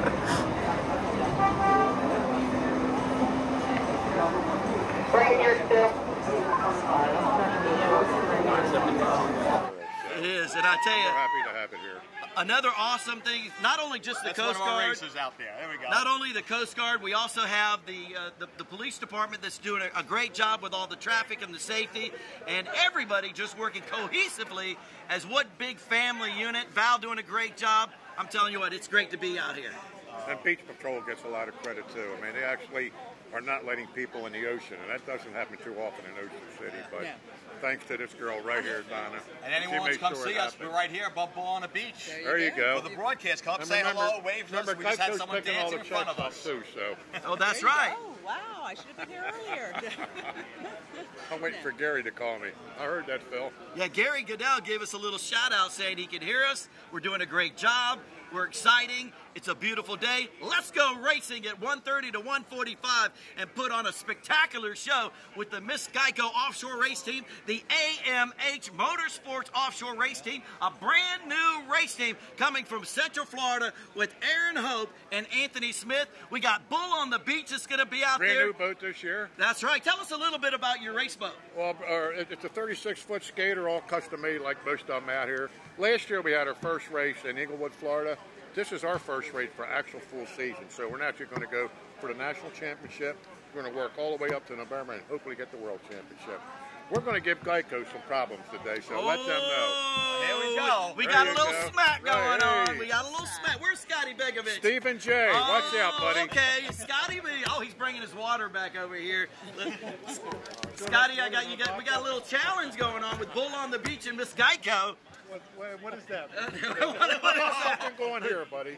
You want to get in here, we'll arm wrestle first? Huh? Let me get out of the way. No, you stay right here. I don't want to get in the middle of Wait, I think Scotty says size does matter. There's other people to say that, but I'm not going to. Well, we have a lot of predictions right here, but I tell you, the main thing is safety, and of course, Val and Scott and I talked about that briefly, and we really a great job with the Coast Guard. They're doing a phenomenal job. They got every square inch of this ocean covered, and the lifeguards are doing a great job out here. Phil, of course, absolutely first class all the way. You know what I used to do? I got up this morning, I looked in the mirror, I looked so good, the weather was so great, I hugged myself before I came out. We gotta love it. And everything's on Scotty, so come on down. That's right. All right, Scotty. Put it on my tab. Thank you, Donna, for coming down, okay? Thank you so much. It's been a pleasure. Thank you all for being here today, and we hope to see you back again next year. And if we want to get a, can we get somebody over here maybe take a picture? What, a cell phone picture? Or Yeah, a what? cell phone picture would be great. Anybody got a cell phone? You got a better one, right, Don? Yeah, you want mine? Yeah, you want to? Yeah, why don't you do a cell? Come on over here, Donna. Yeah. Scott, come on over here. Phil, Val. Can you get it wide angle? Yeah. Double wide. That's what I meant. Hey. Smile. Cheese. Say shalom. Shalom. All right. There you go. Thank you all. Thank you so much. Oh, you're welcome. You did great on there. Thank you. You did great. Thank you so much. All right. You're outrageous. Who's that guy from Oh, we're live. Remember his name? Aaron. Yeah, we're over 500 people right now. Good, man. Good. Brett, you know what these Aaron people said he don't wasn't know is what happens in the pits before we even start the race. Yeah, let's talk about that for a second. I mean, these people, first of all, every one of these boats has to travel to come here, except for on the beach because they're local. Hey. We've had people travel as far as Kansas, Missouri, Orlando, and Florida. to come to this race site. Anywhere from Canada to Key West, they come here for this race. So that's number one. Now they drive here, they get into the pits. Now they have to go through all the equipment, make sure the equipment's ready to get raced. Then they have to go through an inspection process, where everything on the boat is inspected for safety, the vest, the helmets, the air, everything like that. This morning, the drivers have to get up and the throttlemen go for a physical, where they not only get a physical, they get another surprise we have to blow in for. Right. Okay? So these guys were up probably 5 o'clock this morning, in for physicals by 7, drivers meeting at 8, run over, how many miles are we from the pit area? 3 miles? Half mile. Half mile, that's all it is? Right over the bridge. We're 50. Yeah, we walk backwards over there. In your lifetime. But anyway, now everyone's got to run back to their boats, have them craned into the water, get everything put in the boats, get ready for the races, gas them up and go. The real hassle time is, think about this. You've had all these 4, 5, 6, and 7s. They're going back to get back off the course. We're putting all the other boats in to come out here to start a race. So it's kind of friendly, mad confusion this time down at the wet pit. So it's normal everywhere. So. And something else that you had mentioned is the drivers' meeting, Val. Talk about what they do in the drivers' meetings. Well, a driver's meeting is meant, first of all, to explain everything that could possibly happen during the day. If there was any problems at previous races, we give them guidelines on what they have to do. For instance, every driver knows their hand signals in case something does happen. Double tap on the head to tell you that they're okay. A waving of the arm if they need medical assistance. There's a whole set of guidelines for that. Even as far as for lifting the boat, the signals for using the crane, as far as little movements of your fingers, how to get the crane to move your boat up and down off the crane. we try to give them the whole outline of what to do from morning to night, so everything's safe, everything's done the proper way, and expedient so the other people behind them can get done. For instance, if his boat comes up the line... You take the Geico boat's about 12 to 13,000 pounds, so you got to lift that boat over and make sure you put it exactly where it should be so they can get in and get ready to get out. Then you have other boats right behind them, so it's continuous. So all that equipment has to be moved back out. Another set of equipment comes in, all hands on, straps on the boat, ties to the boat, lift it up in the air, their crew holds the tie, swings it around, drops it in the water, and believe me, it doesn't take minutes, it takes quite a bit of time to do it. You want to do it safely, and you're trying to hold a 10,000, 15,000 pound boat. So a little wind is very insistent on what it does to that boat. You know, our favorite broadcast company down here is Hook on OC. Once this is all done, they were there yesterday taking film of putting all the boats in the water and everything. So when this is all done, we're going to have a half-hour show produced, showing a party last night, the awards banquet, the boats going in. So in about 3 or 4 weeks, we'll have a good half-hour show. So that's going to be a lot of fun. OPA will keep on running. So. And we have poor Julio sitting at the crane trying to get all these boats in and out by himself. Oh, yeah. He's there giving the hand signals. I guarantee he's pulling his hair out by now. Oh, yeah, right. You know, Val, that's why I'm glad I'm here. I wanted to mention, we did have a question. A guy from Miami, Florida said, you know, what makes a boat disqualified? A boat can disqualify in several different manners. Like we said before, each boat has to contain a GPS with a chip in it. They run their race at the speed set in our rule book.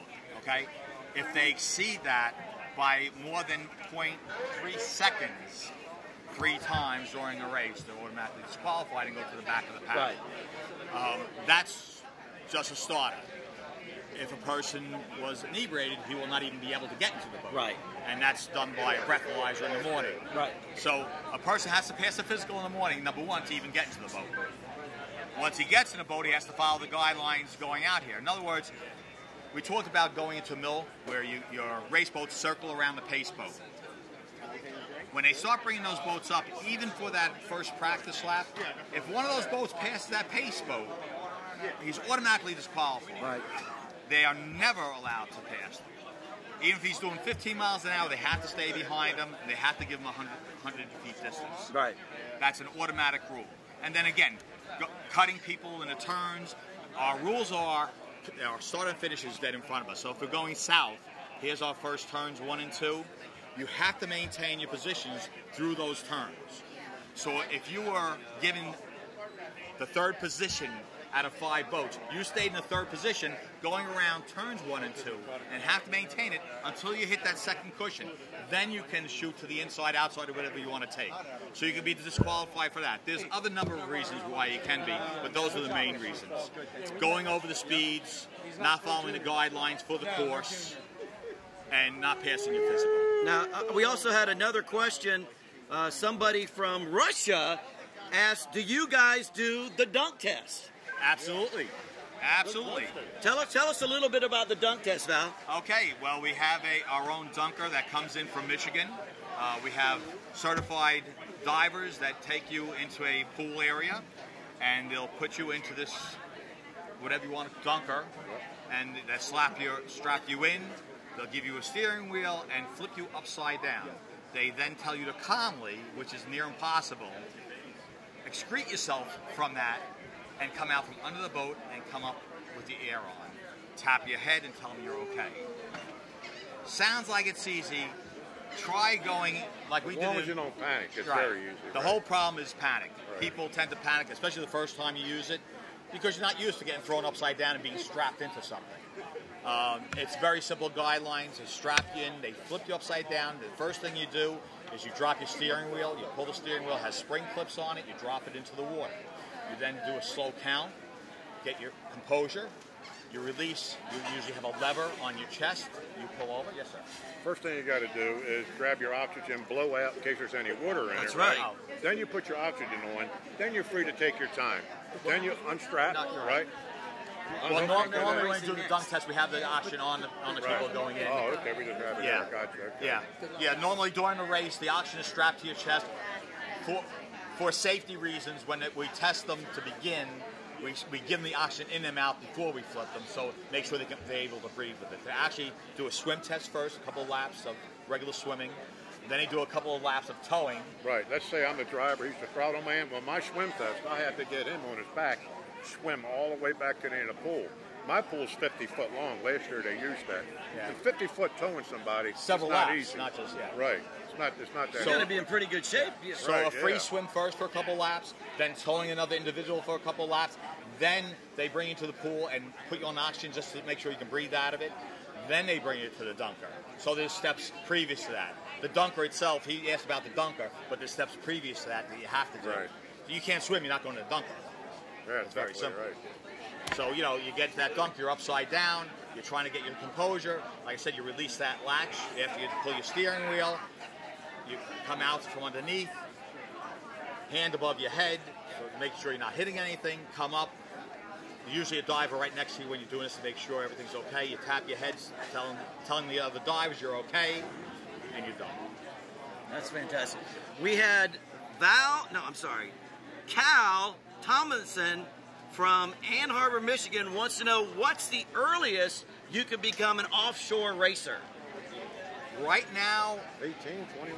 No, right now we have racers that can race with their parents' permission at 15. Wow. 15 years old. And that's, we're probably talking the smaller classes, the class 7, and that's where we want people to start so they get a feel for it. But we had Jason Chase out there. 15 years old. And 17 years Well, old. let's talk about Smitty's crew. How old were they when they first started? Boomer started at 14. 14 years old. There you go. That's amazing. Right, so you know what? Son. This is a great way to get started, get a couple dollars together from mom and dad, and take dad's boat out and try it out a little bit, and then come over to Offshore Power Association and do your dunk test, study a little bit, and follow those heroes like Val and Scotty Begovic and watch what they do. And one day you will become a world champion just like these guys. Well, the truth of the matter is helmets, vests, the oxygen, the straps. Of course, we're talking the straps and the helmets and the oxygen, all these things. In closed boats, you need all those things. In an open boat, there is no straps. Right. And there's no oxygen. You want to get thrown out of a boat if you're in an open boat. Because you don't want a 8,000 pound boat rolling over on top of you. You want to get thrown out of it. The canopy boats. I've been there. Yeah, once or twice. Yes. And the canopy boats, you're not really racing unless you enter the Offshore Racing Swim Club. That's it. We have somebody from Jacksonville, Florida, who wants to know, when did Scotty Begovic get into offshore racing? Wow. I started out in 1995 racing Jersey skiffs, and then I got into offshore racing in 1999. Bought my first offshore racing. And how many world championships have you won? I've won 9 with SBI and 7 with OPA. Wow, that's fantastic. Been around the block a few times. Yeah. There you go. World champion right here.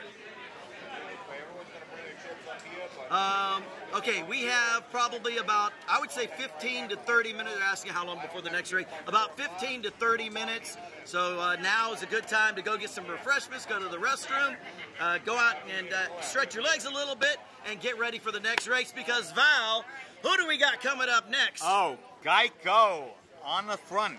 AMH, Shadow Pirate, the Super Vs, Typhoon, Tugget, Done Deal. The Super V Extreme, RNS, brand new boat, first time in the water. This is a gentleman I raced with for a year, and we won a world championship. And this is a brand new boat. He's coming out. He used to run twin engines. This is his first single, his first Super V Light. How did you like the boat after testing? He seemed to enjoy it. He's, of course, you're pushing a boat at 90-something miles an hour, and it never seems like it's fast enough, especially if you're running flat like in a bay. You won't know that until you get out to this kind of water as to really what that feels like. But he said he loves the boat. He said it handles great. I spoke to him about a certain way to turn that boat. Yeah. Now, is that the Super V Extreme? Yes, the Super V Extreme. And that's the one that Johnny Stanton actually went out there and did some testing. Yes. The new Bandit boat.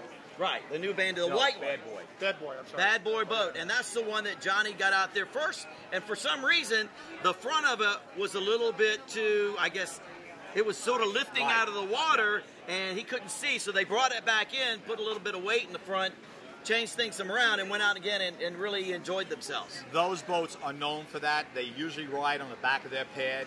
When you first take off on those, they sit up in the air until you get up to speed. I'm talking 50, 60 at least before they come down where you can see out of the hatch itself. The opening for the windshield is 12 inches, so you don't have much of an angle to see. And it takes that long for it to level off so you can actually see out of that hole. So we're going to see a differential of speeds out there with the different classes today. But unlike the last classes, we're going up. Oh, we are going way up. We'll go anywhere, like I said, from 160 down to 90, you know, in that range all day long. Now, which one of these boats are spec classes, Scott? The spec classes here are the Super V lights, Super Stock spec class. I mean, every class here is a spec class except for Miss Geico, which is unlimited. Now, what's really interesting is Jay Mueller.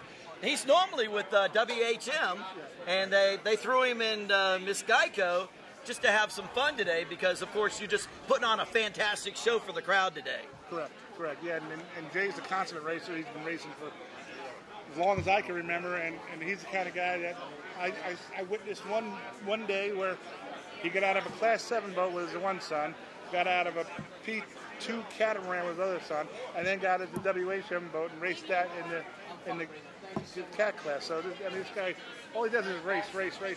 And then when the season's over, he goes and races motocross. That's a true love of the sport. Well, let me tell you something. People don't realize how exhausting that is. Racing 1-2 races I've done. To go into the third one, I get out sweating, exhausted. I'm sure, Scotty, you're the same way. Oh, absolutely. I mean, you put everything into it. You try doing that 3 times in one day, you know, there's not much left. I mean, you know, and like I said, Jay can do that. Jay's in great shape. He does motocross besides. We have somebody from Chicago, Illinois that wants to. Do you guys wear fire suits? In the Miss Geico boat, yes. Yes. With the exception of.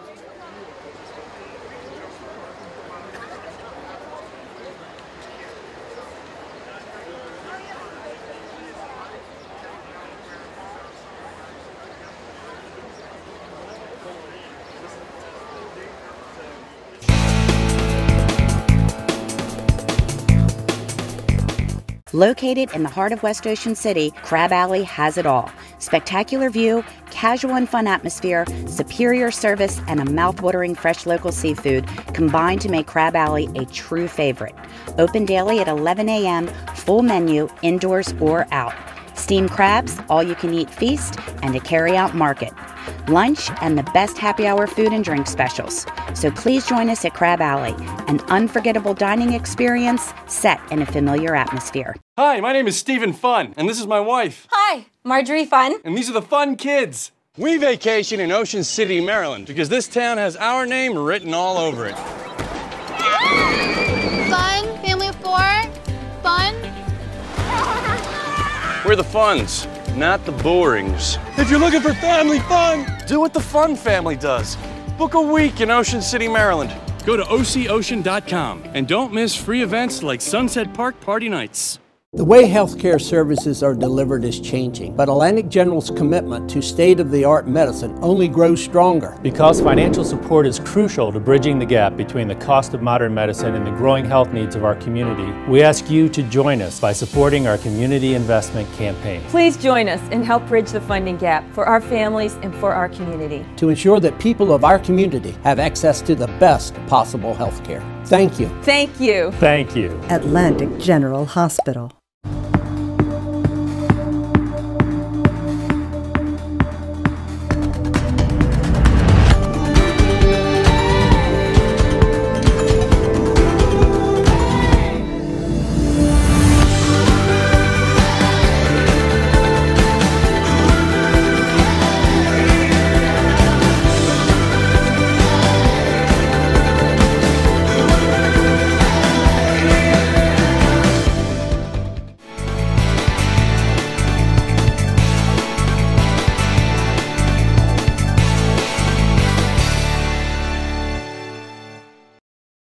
Everything's wide open from your waist up.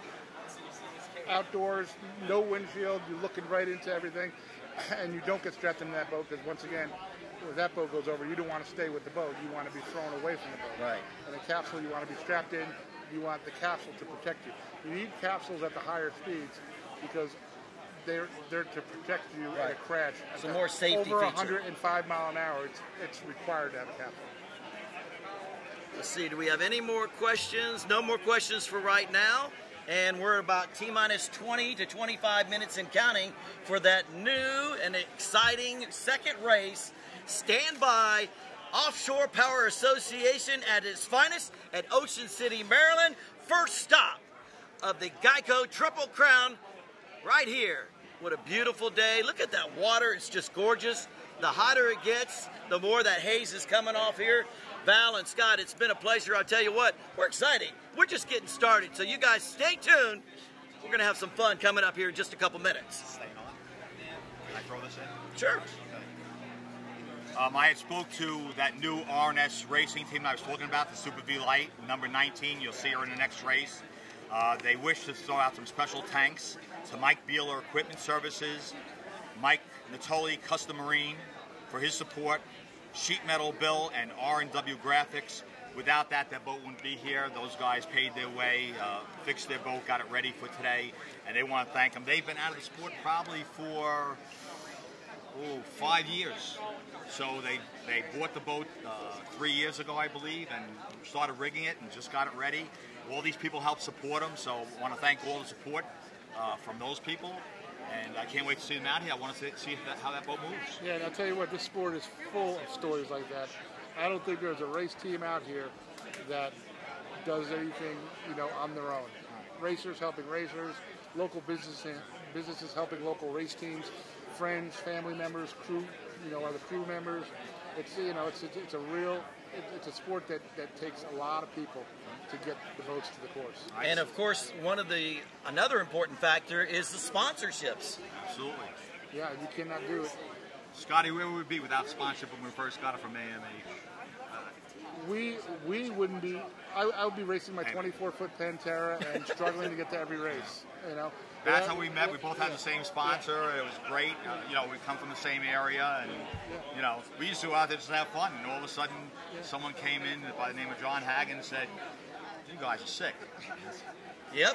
Yep. And then from there, we got the Geico sponsorship. Geico has been the greatest, I think, the greatest sport sponsor in the history of our sport. What they do for not only our race team but for the entire sport is amazing. Really, it's unparalleled. Yep. And we love them for it. And we try every day to put out our best foot forward for Geico. And we're really, really happy to have them. Yeah, and speaking of Geico, not only is Geico in offshore racing, they're also in NASCAR. They're into the airplanes. They're into everything. I don't think you can go anything that has a motor in it. Geico is there and doing it first class. Gary Goodell and Scott and all the other team members. Let's give them a big shout out right here and talk about some of your players, some of your partners for Geico. Well, on our team, there's five guys that own the race team. It's myself. It's Gary Goodell, who is the guy that is our sponsor guru. Then you got Scotty Colton, who manages the day-to-day operations. You got Mark Radnett, who is the other driver of the race boat. And then you got Gary Strayer, our crew chief. So the five of us, completely different personalities, completely different objectives, way we run things, way we do things. Gary is, in my opinion, best crew chief, best rigger, best guy a race team can have on the planet. And that's the way we've built our team. We've got Mike DePaul, great with the boat. Pat Cleveland. The list goes on and on with the guys on our race team. And we've weeded through a bunch of guys over 15 years of Miss Geico. We feel we got the best team in the world. Well, you absolutely have the most beautiful boat, the fastest boat in the world. You guys are the world champions. You put on a first-class show everywhere you go, and anything you guys do. You guys are located in Jupiter, Florida. Well, I live in Jupiter, Florida, but our shop's actually in Riviera Beach, Florida. Which is how far from Jupiter is that? It's real close to West Palm. It's 2 exits away from Jupiter, 2 exits away from West Palm Beach. There you go. So, it's a good spot to be when you're racing boats. And where do you guys go testing? Right up the road, Lake Worth Lagoon, and out the Palm Beach Inlet, and you run in the ocean. Literally a mile, we put the boat in the water a mile from our truck. That's awesome. Well, we're going to go get a little drink, ladies and gentlemen, so stand by. We're going to give you a beautiful view of the gorgeous Ocean City, Maryland beach with 100,000 plus people from all over the place right now. I want to thank everybody that's here on upliveusa.com for being out here. And our numbers are approaching very, very high right now. So thanks for coming on the broadcast. And we want to thank all the officials that are doing a great job. We have over 600 people right now on UpLive. So not to mention live stream right now. If you want to go to live stream, bullonthebeachoc.com. Check that out and look at that live stream podcast. Those guys have some beautiful cameras out here, getting some great shots. Dave's doing a great job.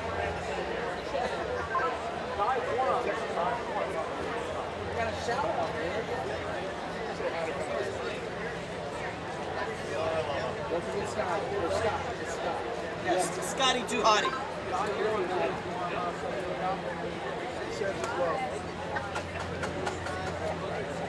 You say 2 o'clock? No, actually 1:45 or something. Oh, okay. Possibly.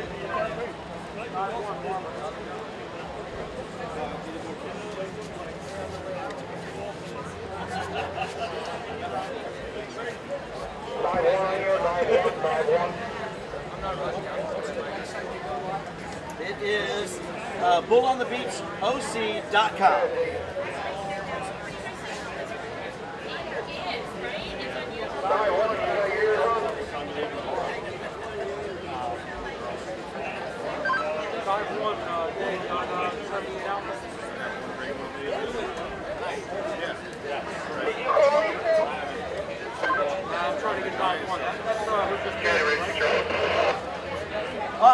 You know, we got over like a couple 100,000 people from around the world. Mike, come on in here. He's a spectator. He's watching this Offshore Powerboat Association race. What are your feelings right now as far as watching the race? What's going through your mind right now? This is exciting. You have to be here to appreciate how these things run. It's unbelievable. We're just flipping out here right now. It's incredible. It's incredible.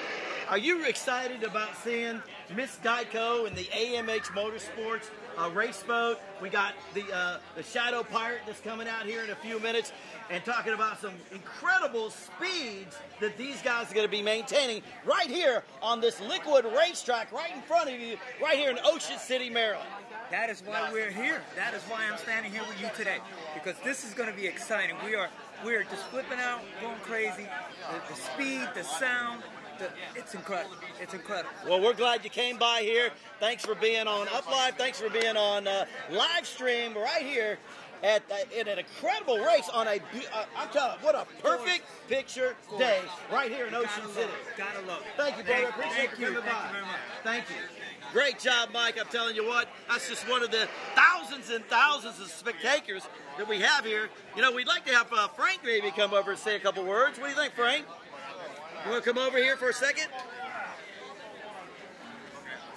What's going on, Brett? All right, what's happening here? Frank Beast, everybody. He's one of our officials from Offshore Powerboat Associations, putting it together. I tell you what, we call this man the Enforcer. And tell us a little about your responsibilities here at the race today, Frank.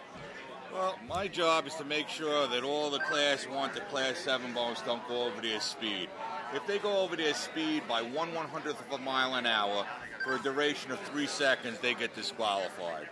So Class 7 being the slowest boats that we have out here, their maximum speed they can go is 60 miles an hour. Class 6 is 70, Class 5 is 75, Class 4 is 85, Class 2 is 95. I'm sorry, Class 3 is 95, Class 2 is 105, and Class 1 is 115. So at any time, if they go over their speed by 1/100th of a mile an hour, which I bet you couldn't even do it in your car with a brake pedal, right, for a duration of 3 seconds, they get disqualified. And the worst thing you could do is have a unit that we put in the boat, it's a GPS unit, and then the thing doesn't read. Okay, so if it doesn't read, you're automatically disqualified. But if you break out, it goes by, if you have multiple boats that break out, right, it goes by the least amount of breakouts. I see. So if you have a boat that their GPS is in there and it doesn't read, that's the worst thing that can happen. Right. You know? And I'm not here to screw anybody. I'm just here to enforce the law. That's right. That's why they call him the enforcer. That's correct. All right, now, the class 5 and 6 and 7, unofficially, how did they do today? Everyone did fantastic out there. I mean, you know, you really can't tell. There was guys that were running it, probably the number out there or close to it. But we won't know until I get their chips and go ahead and download it on the computer. I'm not going to go ahead and speculate. All right, no speculation here, unofficial results. But I tell you what, tell us a little bit about the next race that's going down here in about 15 to 20 minutes. Next race. Hold on 1 second. Let me get my sheet here. I got your sheet right here, brother. All right. Oh, he's using the official sheet. I got my own little sheet. He's got his own. All right, we're gonna come on in here, Frank. We have the Extreme class with Miss Geico. You got AMH Motorsports with their new Cat, which is an unbelievable boat. You got the Super Stock boat, a Shadow Pirate, and then you have Bull on the Beach with their new boat. They're going to be running in Class 2. You have the rivalry between What's Up and Strictly Business going to be going on. That's going to be going off of Start 2 of the second race. And then you have the Super V light boats, which is going to consist of Typhoon, Tug It, Done Deal, and that Extreme Super V light boat, which is the RNS boat. Right. Now these guys, What's Up in Strictly Business, they've been going at this for a long time, haven't they? They've been going at it for a long time, but the guys from Strictly Business talk a bunch of smack and they think they're someone that they're not, you know, so... You know, let's see what happens in the rough water out there. Yeah, yeah. How you doing? The message yet about what's going on? Yeah, and by the way, if anyone wants to go ahead and put money that Strictly Business is going to win, I'll take on any bets right now. All right, now you know we have over 1,000 people on right now on UpLive. I don't know how we doing on here on live stream. What's the count we got, brother? Down 200 right now. All right, everybody's on break, getting something to drink right now. They're just waiting to see what's going on in about 15 to 20 seconds. Okay. Frank, thanks a lot for coming on here and putting the smack down on these races. Keep them straight, because you know we got to do that. You show them what time it is, Frank. Yep, okay. All right, thank you, brother. Good enough. Take care now. All right, thanks, guys. All right, so you heard it first from Frank. He's the enforcer, guys. And I tell you what, you got to keep the law down here at OPA and make sure everybody's running it absolutely perfect. And so we got a little bit of a break right here. Val, anything going on?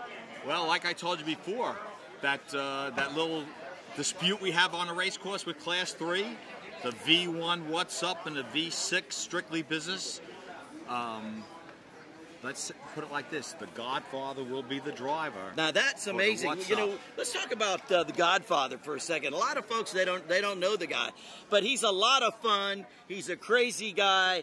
He's very vocal, but he's an awesome individual. He really is. Well, it's a family thing. He's my cousin. Yeah, well that helps. You know. And by the way, that's why I said nice things about him.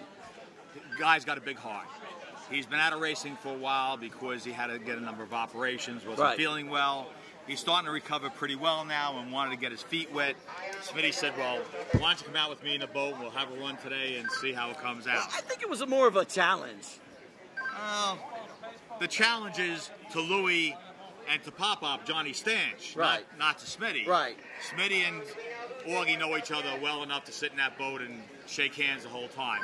You know, even with Louie and Johnny Stanch, everyone's very friendly. But once you get out in those boats, it changes. Winner takes all. Yeah. And that's what's going to happen today. Yeah. And one of the exciting things about offshore powerboat racing is the fact that this is a family organization. This is a family unit. Because I've seen where there's been parts that people needed in those individual race boats, and they actually went to another team to borrow some parts. What do you think, Val? Absolutely. I remember flipping a boat at one of the races, and several different teams sent me over crates of parts, fluids, everything I needed to wash out the engine, new plugs, all the electronics had to be changed. Between a Wednesday and a Friday, I had all new parts in that boat and was up and running. All donated by other teams. That's amazing. And I tell you what, that's a beautiful thing when you can organize people like that and come out and be together, because you know the whole idea is to put on a phenomenal show for the hundreds of thousands of people right here in Ocean City. Well, it starts with the family, and the people that come here and race come with their family. They don't come alone. Everyone here has their family motorhomes, I'll give you, for instance, we'll go to the Super Vs. We have Done Deal. One of the newer guys in the class, started last year, bought a boat, started racing. He comes, he brings his wife, he has his 3 daughters, he bought a motorhome. He started in one of the outboard classes the first year, then changed over. This is the second year with the Done Deal Super V Light. Like I said, he comes with his whole family. I think even his mother-in-law's with him today. Wow. You know, Done Deal. You know, when you can put that together, that's pretty awesome. That's pretty good. And everyone travels that way. So when we come to the site, it's not just the OPA family, it's your extended family bringing them in. And then you come to someone like Ocean City, somewhere here, and now you become part of Ocean City, like we met with Donna and all the people, Phil, Jimmy and Bobby, you know, the driver and throttleman, football on the beach. Here's my home, here's my pool, what do you need? What else could you ask for? You know, you feel like you're part of the family, and that's the most important thing. You're going here to have fun, you're trying to put a show on for people, but once you hit that course, like I said, you're pushing it, and you are risking your life for a show. Definitely. Somebody says, please check the internet just to make sure that everything is copacetic. Make sure I didn't lose anything. No, I still have wireless activity.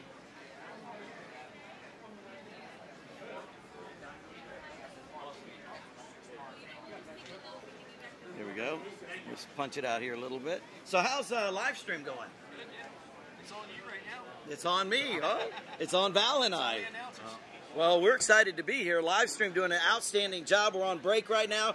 We got about T-minus 15 minutes and counting for them to start doing the parade lap, right, Val? Yes, sir. The Ocean City Grand Prix, Part 2. Control that one.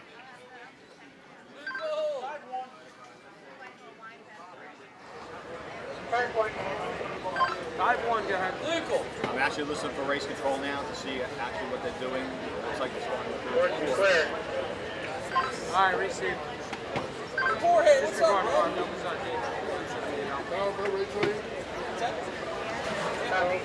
Yeah, doing it live.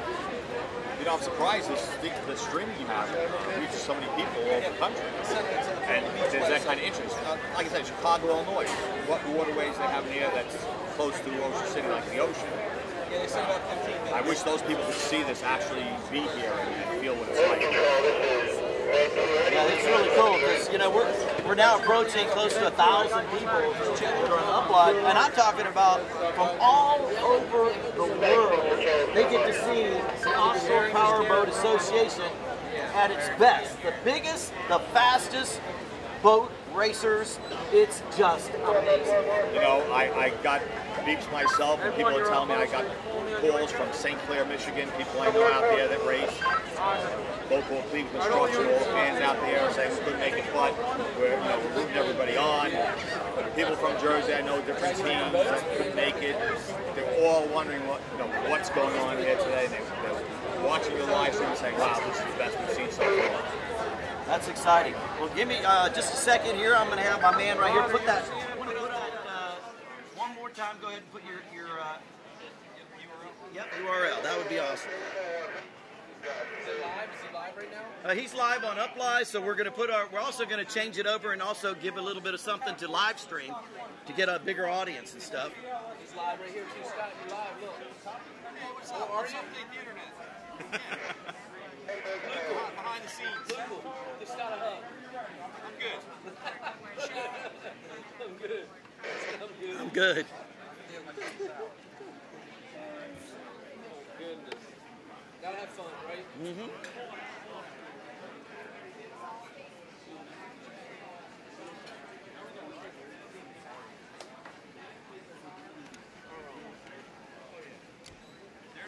All right, thank you, sir.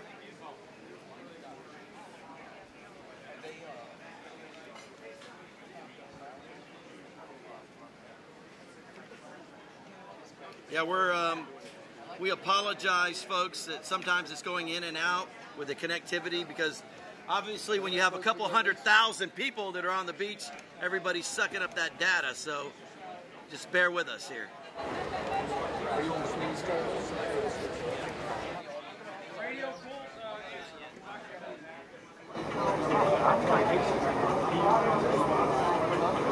cool.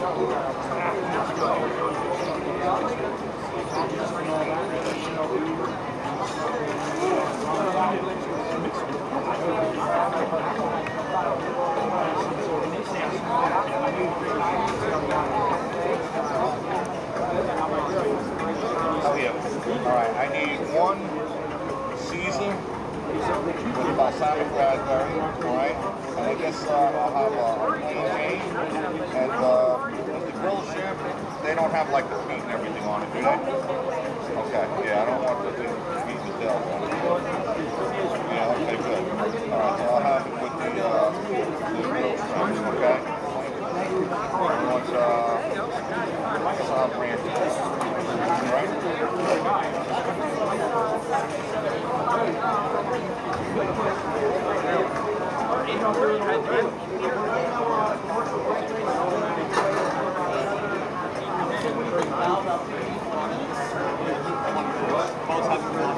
Control over here on himself, Frank over here, and they're going to be coming out here probably 15, 20 minutes.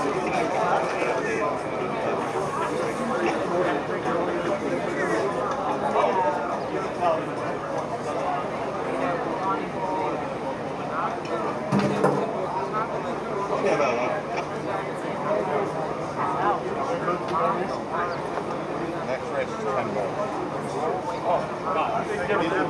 Yeah.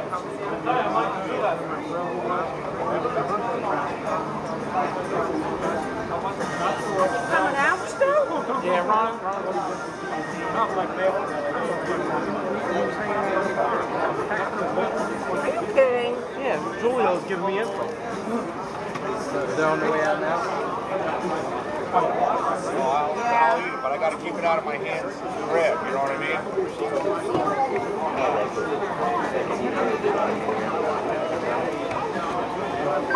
Ron, you're on the way, right? You guys are coming out.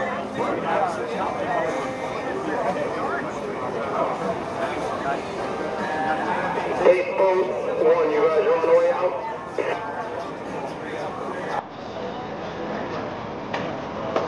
Baseball 1, you guys on the way out?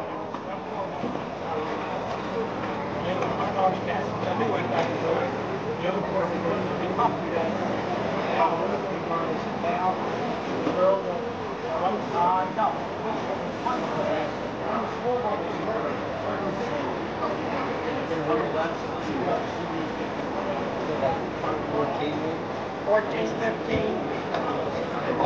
I don't know how many classes are in this race. Frank, how many classes in this?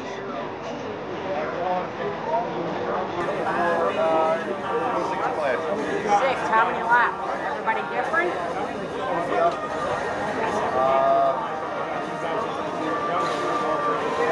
Guys going AMA for the 16 laps. 16 Shadow Pirate on Bull on the Beach. We're going to be doing 12 laps. 12. What's up? Going to be doing 12 laps. Light Boat's going to be doing 11 laps. Okay. Thank you. These guys were. All right, guys, we're out here for race 2. So you got from 11 to 16. Frank over here. I told you it was a lot.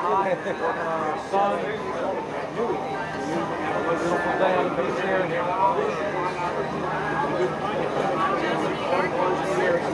Operation. Always got a cooler. Good to go. Fresh salad on the way.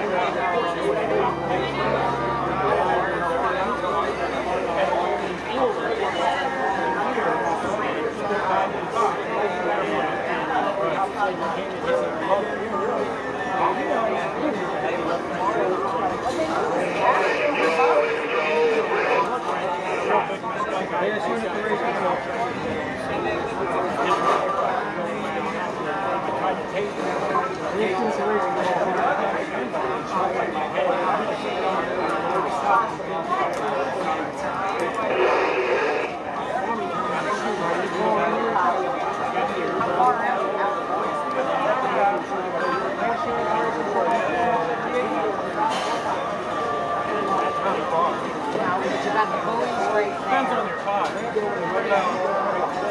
Down here it's probably 200.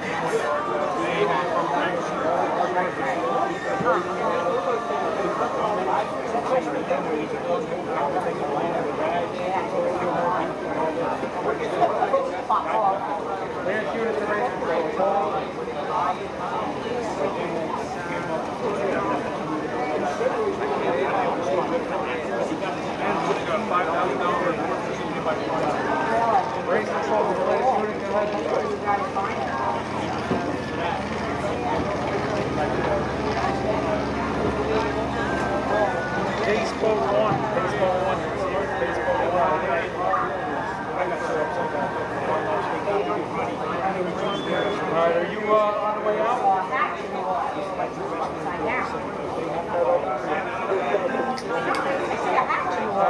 Receive, copy, on the way out.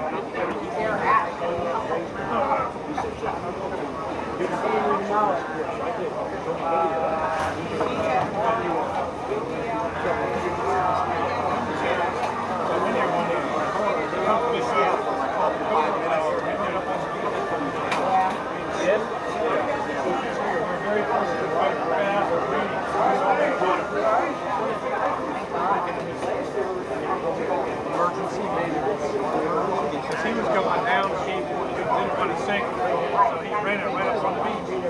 Yeah, we had one of our guys. He said, I'm going to basically what you wrote. What I should have did?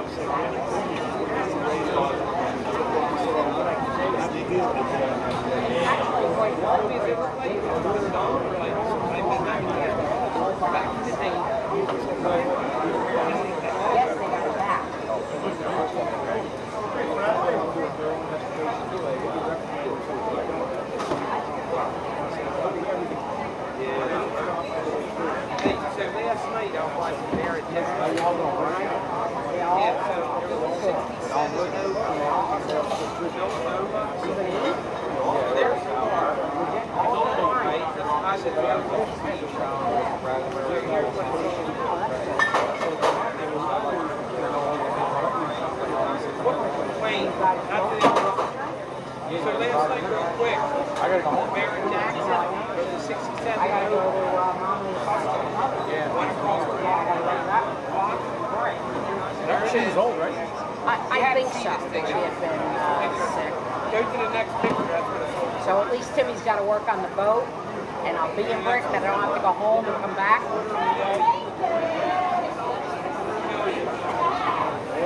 Also,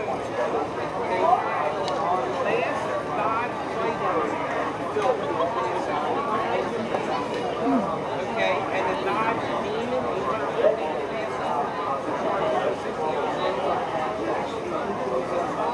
pair, they were both friends, they were selling them together. How much? You know, you're supposed to put like Vaseline, right? There's special stuff. I have tattoo guards. You have it. All right, Mo, coming out the inlet. Thanks for answering. Isn't that amazing? I don't But that's got to be You can pick up some of the letters. Oh, I asked you last race. I'm radio out with these. You didn't listen. Pick up some of the letters. Yeah, I'm going to send that radio out Tuesday to get repaired. It's an issue with that radio. His guy was work this morning. and there was another gentleman I've never seen. Hey, what did your leg say? And the guy in the audience. We ride for the fall. This guy got it. Ride for the fall. I can't He had his kids there. That's a Y sound. That's a F. That's an H. No, seminary. We had to spend the first year here when they we ride for the fall. You haven't done when you were in Israel? No, but last year when I got back here, That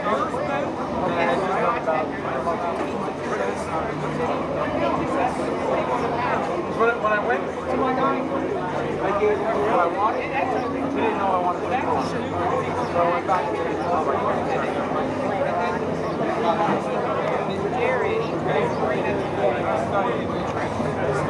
they're the 4 years. Really? For what? I was in a Lutheran seminary studying to be a pastor. Hey man, we gotta get the scares back in. You and me next summer. Ronnie, your company responds. We have a very good relationship. Everybody always competes for what you want. Give me a sticker on the side of it, like 2 inches by 2 inches. I'll never do it. Let me know 15 minutes before they start.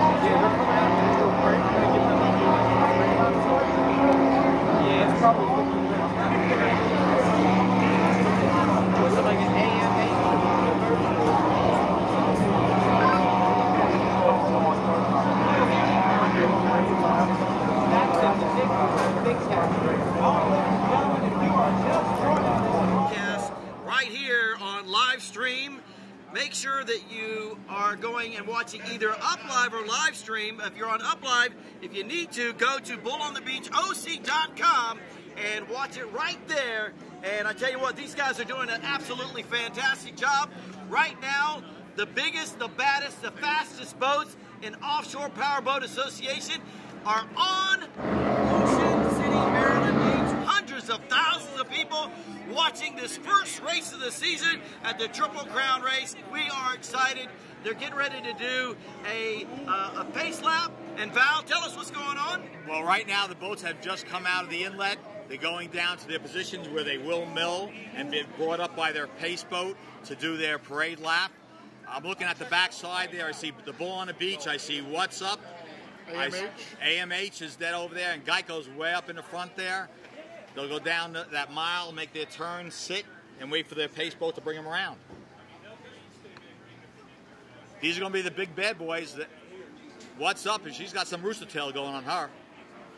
Yeah, this is going to be exciting. I tell you what, you guys are going to have a show. You're going to watch the fastest race boat in the world. And by the way, you might look at this guy right here.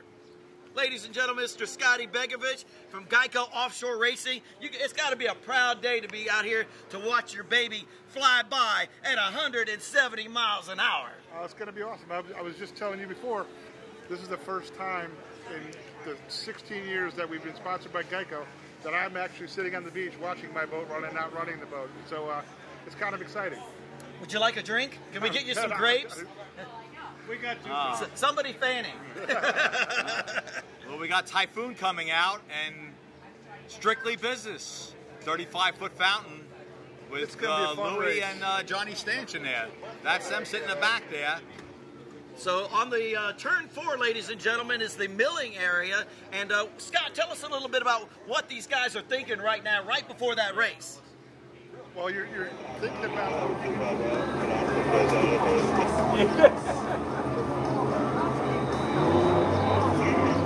The most dangerous part of the race is the start and going into the first turn because everybody's together, everybody's side by side.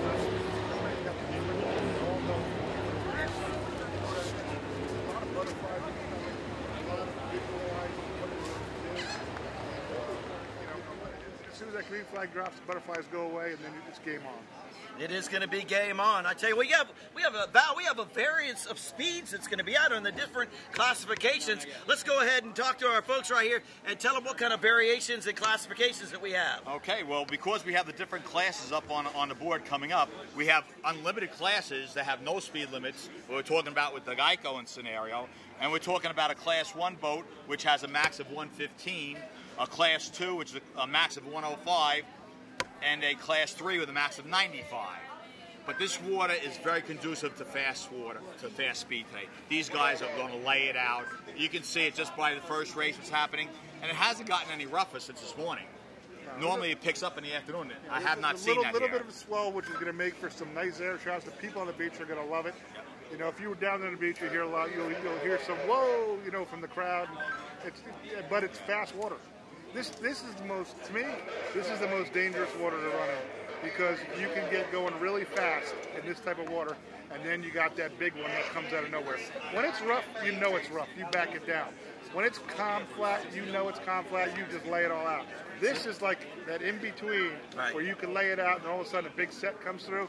So this is always the water that made me the most nervous. That's a little rogue wave, if you will. Yeah. And now, as far as the conditions out there, with a little bit of haze, what are you thinking based on your guesstimate of the wave height? What are we talking? I wouldn't say it's more than 2 to 3 feet. Maybe 2 to 3 feet. If that. But you do have a set that comes in every once in a while that's, you know, it's like little jumps. You know, in motocross you have the jumps, it's like these little jumps, and it's unpredictable. You don't see it coming, you know. And we have one more boat that's coming out here that's going to be going over to the milling area.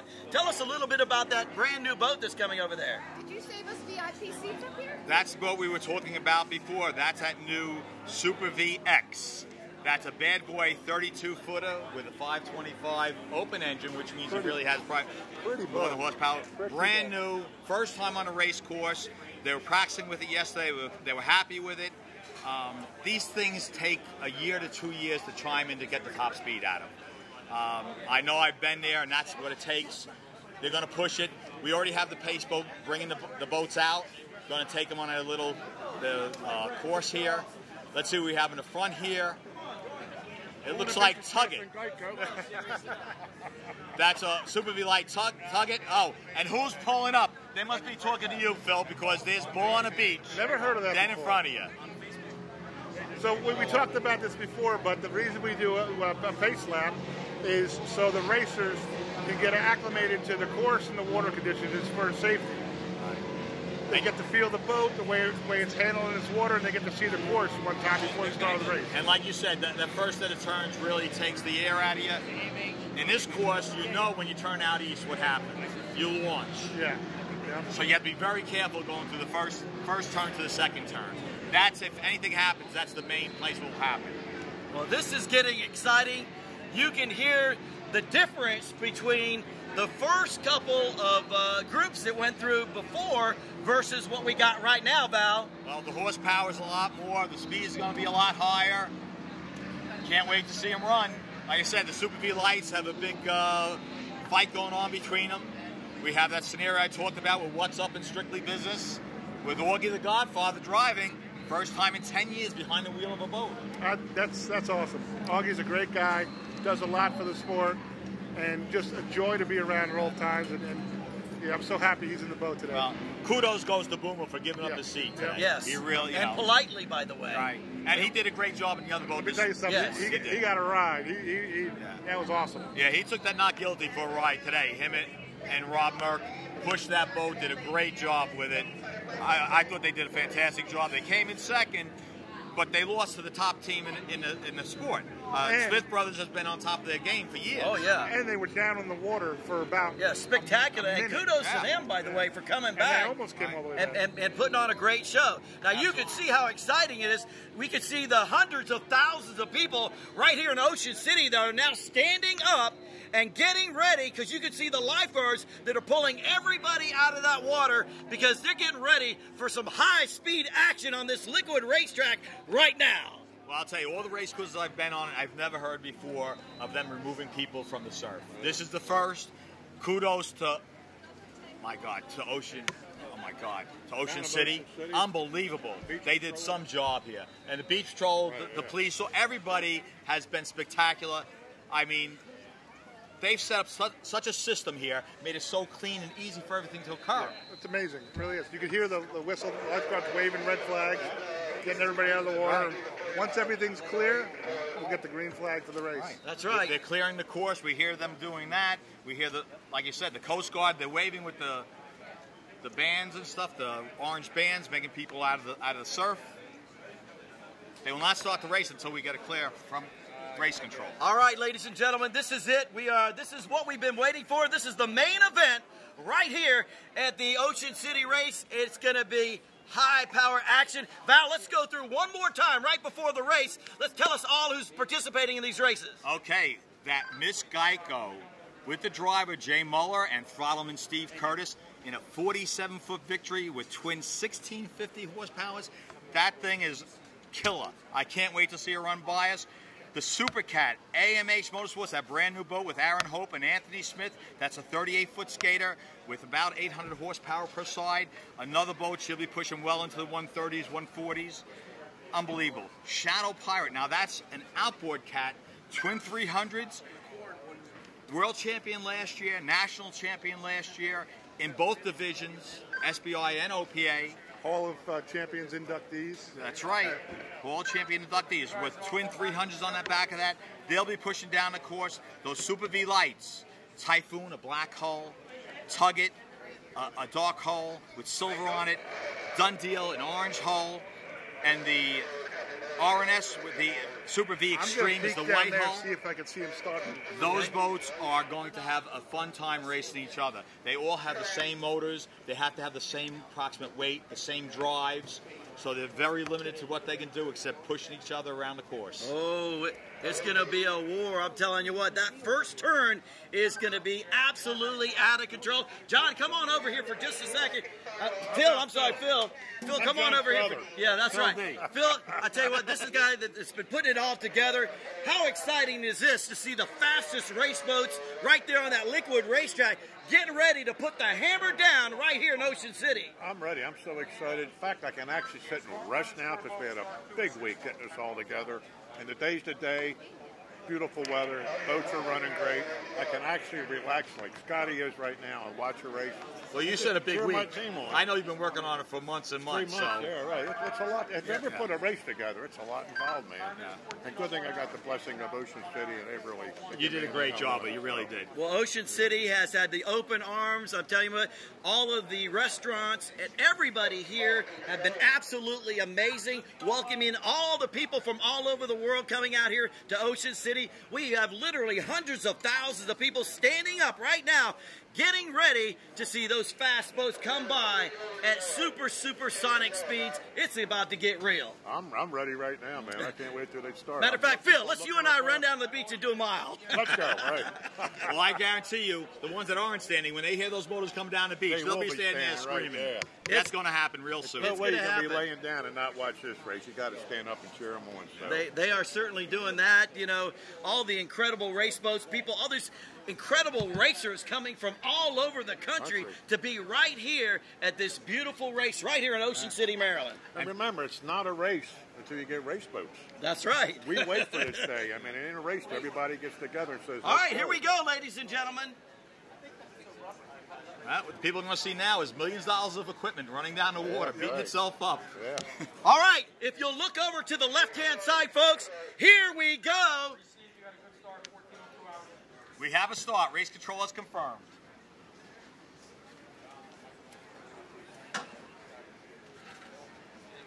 All right. Geico, on your left-hand side, here she comes. Scotty, give us a call here. Miss Geico out in the lead. That's where we like to be. AMH looks like they're in second place, running good. Shadow Pirate right behind him, and Bull on the Beach pulling up right behind him. Nice setup for those 4 boats. Look at this. What a beautiful look. Look like they're running really good, really flat. Set up nice. Look at Shadow Pirate. Shadow Pirate doing a great job. Bull on the Beach. Nick Scafidi and Scott Porta, those two can run a boat. This is exciting. Yeah. What a difference in horsepower. You have Miss Geico, AMH Motorsports out there. Look at that big jump that Shadow Pirate just did. Bull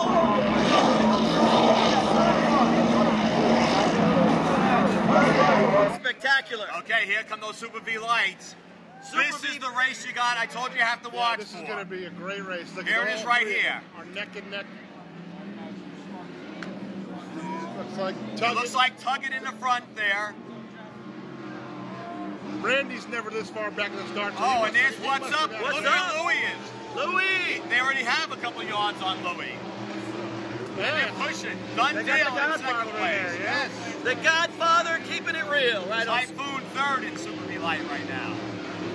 Okay, and here's that new boat, the RNS. Like I said, it takes a while to feel these boats out. A year to 2 years. Yeah, these guys water. are brand new. They're excited to be here.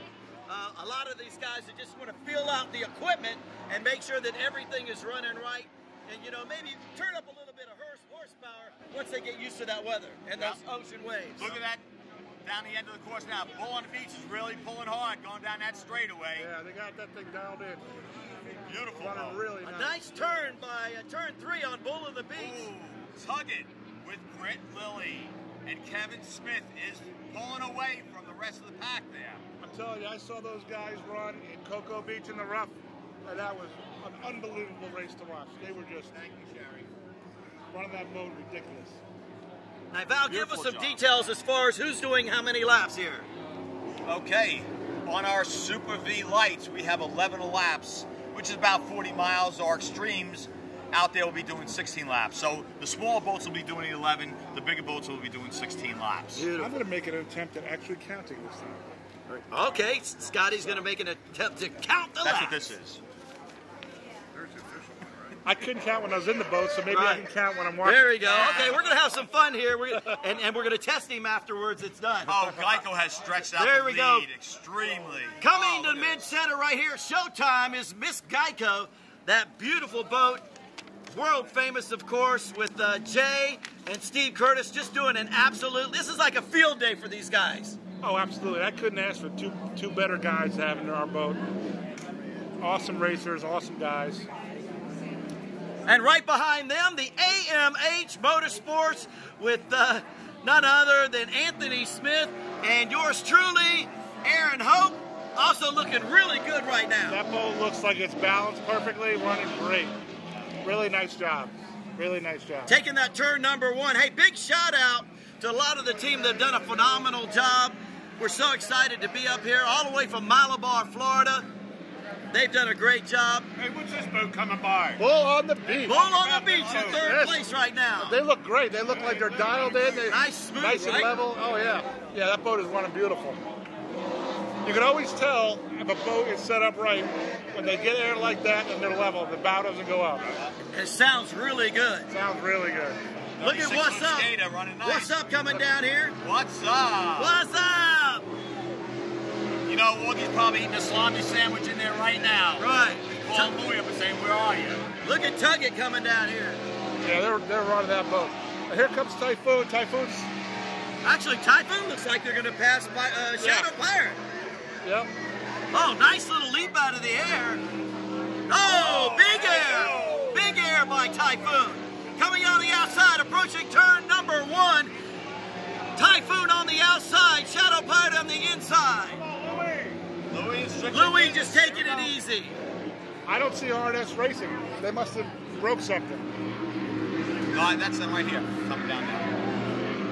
Oh, yeah. Yeah. What about Dundeel? Dundeel is not.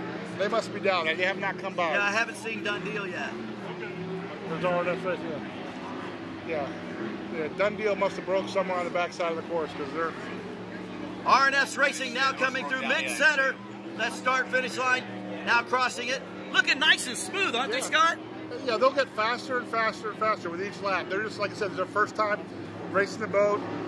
The boat's been being worked on, so they're just out here to feel it out. You know, we're talking about balancing that boat. We're not just talking front to back. We're talking side to side. That's right. Yeah. All right, Scott, it's getting ready to go down there and add another check mark on Miss Geico. Yes. Jay and Steve doing an absolutely phenomenal. Are they having lunch in there right now? What are they doing? They drink a little bit, maybe eating a sandwich? That boat's dialed in right now, and it's just looking smooth. They're waving to the fans. Hey, how you doing? Little gecko. That's awesome. Now, Scotty, that's not the boat I saw run last time. What's the difference between this hull and the one I saw run last time? They're both victory hulls. Our other boat, the last boat that I raced, is 50 foot long, and it's a little bit skinnier. So you can go a little faster because there's less tunnel, less lift on the boat. Right. Yeah, approaching turn number 1 is AMH Motorsports with Aaron Hope and Anthony Smith. Big shout out. And this is the initial race for them as well. That is it. This is the inaugural run. Yeah. I'm telling you what, Kenny Adams and the team are doing an absolutely phenomenal job, working day and night to be out here and do some great representation. We're so proud of the entire team. Yeah, he's definitely dove into this sport head first, for sure. Buying 2 boats. And don't forget, his total horsepower is half of what Geico is. Look at what's up now, passing Bull on the Beach on the outside. I think Augie wants to make a point. What do you think? Augie is definitely look at the speed on what's up. I think Smitty is saying, Augie, you haven't been in a boat for 10 years. I'm going to go. show you what's up. Yeah, somebody was taking somebody for a ride. Yeah. But Bull on the Beach still looking absolutely fantastic. Approaching turn number 1. They got that thing dialed in really well. What'd you think, Scotty? What was their speed coming around that turn? What's up? As fast as it can go. 116? Coming down straight away? Going into that turn, 115, 116. Yeah. Here comes Tuggett now taking an inside turn on turn number 1. Right behind him is Typhoon, still looking good. Typhoon looks like he's closing down the gap. Yeah, he must have got a bad start because he doesn't go into the first turn that far behind. Randy's been doing this for a long time. He's one of the best racers in the business. You know, gentlemen, it looks like we lost Dundeel. I do not see it on the course. Yeah, Dundeel's definitely down. Maybe they're down on power near 3 and 4. Right now, strictly business approaching turn number 1. Okay, we have a report they're being towed in. Dundeel is Dundeel's a done deal. Dundeel is a done deal according to Scott and Val. Strictly Business not running the way they usually run either. I think. Do you think Smitty and Augie wanted to make a point today? Yeah, I think they did. I think they do. I'm also Like we're I looking said, at Shadow Pirate just taking it easy. I think Smitty's given Augie 10 years worth of running in one race. Yeah, And here Nick and comes Scott Miss are putting on a good show, taking turn number 1 right here. Always you know, do. just nice and easy. They're not going to break anything today. They're not racing anybody. They're just doing basically a nice little solid run. Miss Geico, though, however, is looking tremendous today with that incredible 1650s. Yeah. Miss Geico putting another notch on that start-finish line. Now passing turn number 1, coming out to turn number 2, right behind Shadow Pirate. Let me tell you, those are some pretty boats, though. Uh-oh. You hear that? I'm telling you, Smitty is giving Augie 10 years worth of racing in one run. That's what he's doing. I mean, we need to get some information from AMH Motorsports. We don't see them. Oh yes, we do not see AMH Motorsports. Anybody got an idea what's going on with AMH?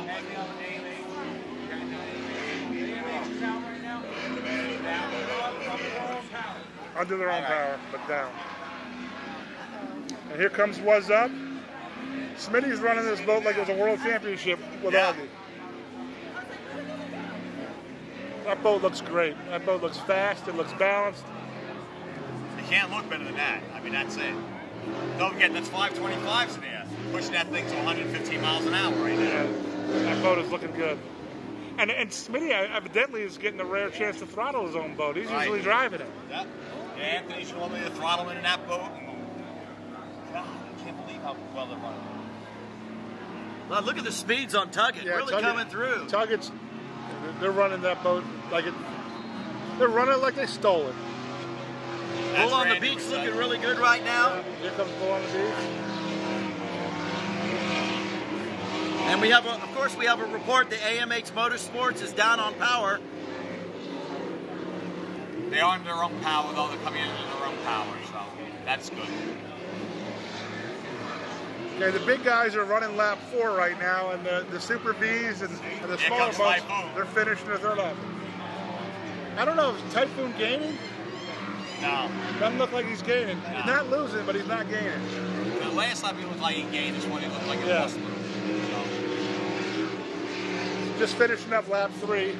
Here comes Strictly Business. Louis and Johnny Stans coming across the finish line They're right finishing now. up lap 3 as well. Something's got to be wrong there because you never see them behind Super V lights. No, they're definitely having a problem with that boat. Here comes Miss Geico for lap 4. Leader overall. Looking at her, she looks like she's tough. The drives are tough. Are they coming this way? Look at Louis' boat. Scotty? Yeah, something's not right there. Yeah, trim must be wrong. Something ain't right. Are they moving or are they just stopping? This Geico's moving. Nice. Very nice. Just finishing up lap 4. The overall leader is Miss Geico. Here comes Shadow Pirate. Shadow Pirate taking it easy. Another day at the beach. Just finishing their third lap. What a strong boat. Beginning of his third season with that boat. Yeah, it's absolutely gorgeous. Nick Scafidi and Scott Porta, both of those guys know how to set up a boat, know how to run a boat. I mean, I'll go in a lot of boats with a lot of guys, but I don't think I'll get to get a boat with Nick. Because that boy's nuts. They look really, really Which good. he proved last night. Oh, yeah. Nick doing a phenomenal job last night, getting on the slingshot at like 2 Gs. It was absolutely crazy. He did that? He did. Yeah. He did the slingshot. That guy is nuts. I love him.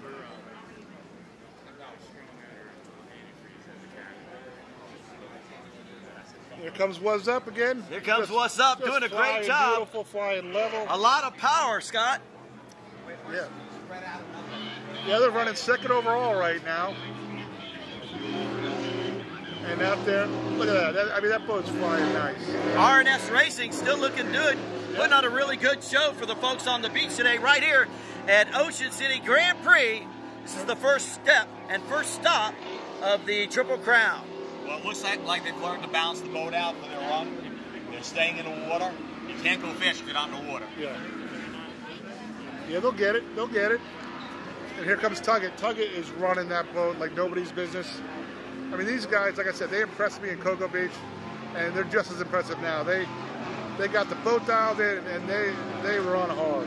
Now, Kevin Smith in that boat, the throttleman, had back surgery 2 years ago. Really? And was running it. He didn't race it at all last year. He raced one race last year. Now, Kevin throttles and grit drive? Yes. Now, Val, if you can look over to your left-hand side, you're going to see the AMH Motorsports. They got their hatch open. Yes. And we got somebody that's outside, obviously looking to see if maybe they could possibly reset that, Scott. Sometimes it's something simple, sometimes it's something that puts you away, but they can come back into the race as long as they don't make contact with another boat. Right. They're in the middle, and they got their canopy hatch open, so that tells me they're done. I see the back end of the course, though. They're sailing a little. These boats are jumping a little coming down that back Well, straightaway. like I said, it's sneaky. It's sneaky water. Miss Geico just finishing up lap number 5, overall leader right now.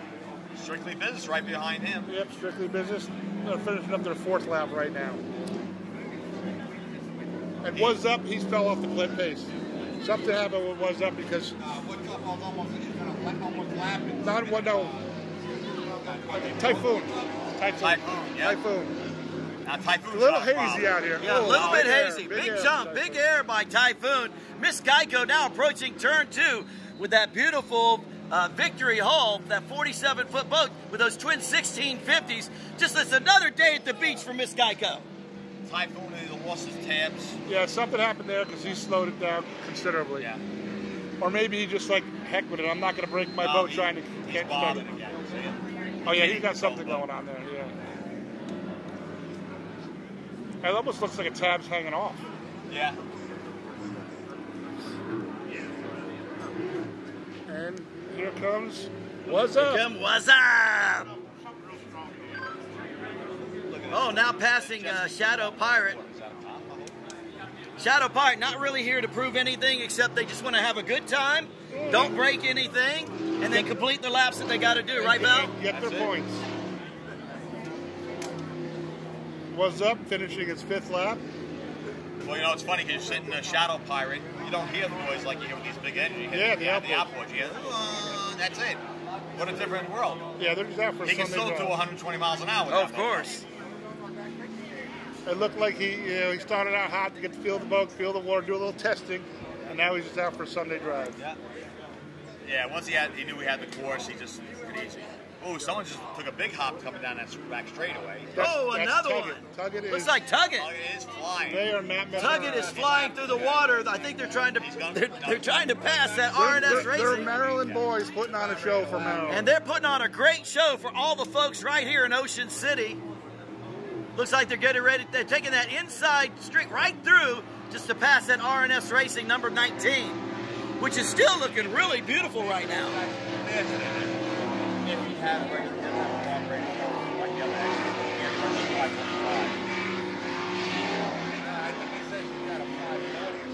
other Tuggett's actually running 3rd overall in this Wow, race. that's impressive. That's how they're running that boat. And I haven't seen Bull on the Beach. No. We have an update on Bull on the Beach. Frank, we got anything on Bull on the Beach? Here comes Miss Geico, lap number 6, the overall leader right now. Still odd watching the boat. Yeah. Run the boat. That's it. But I'm enjoying it. I'm enjoying the heck out of it. Looks so smooth. It really does. Well, we got that boat dialed in, you know. We got guys like Gary Stray and Micah and Pat. Gary Goodell, the whole group are taking that first turn right here. So impressive. Strictly Business, still doing a great job.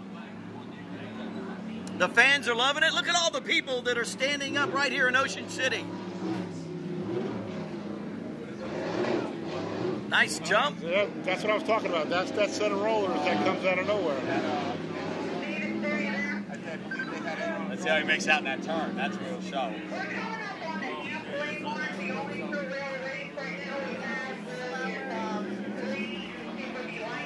Have we heard an update on Bull on the Beach? They're off the course. Off the Bull course? Beach is off the course.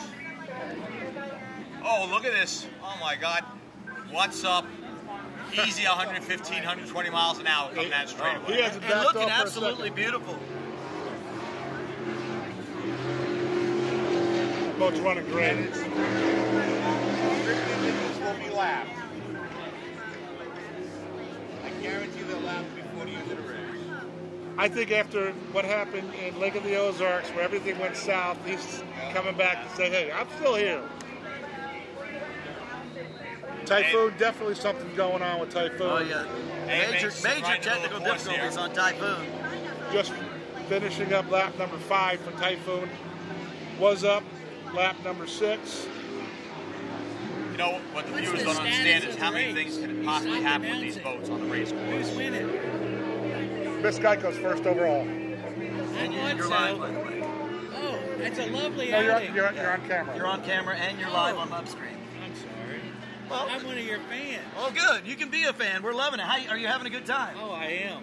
What do you think about this beach? Isn't it gorgeous? I love Ocean City. There you go. It's big and wide, and where Bethany got shrunk. Just finishing up their 5th lap is Shadow Pirate. And here comes Tuggett. Tuggett, wow. Tuggett putting on a great show running right now. 3rd overall. I just had one question. There's 2 different kinds of boats in this race?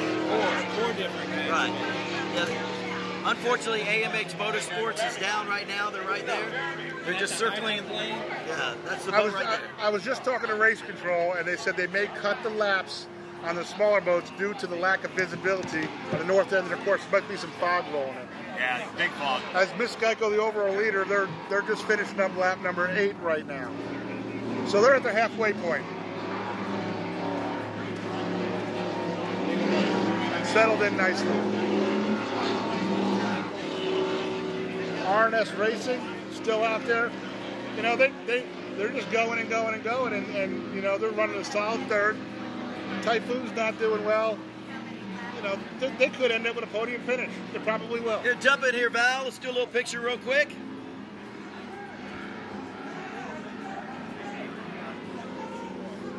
Here comes Strictly Business. I like the way some of these boats are running today. Are absolutely perfect. Yeah, amazing. no, I agree.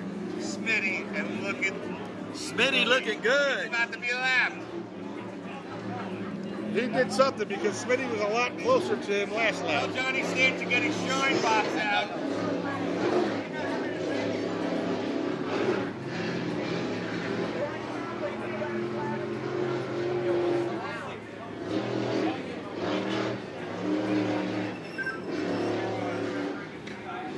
What's up, both looking good.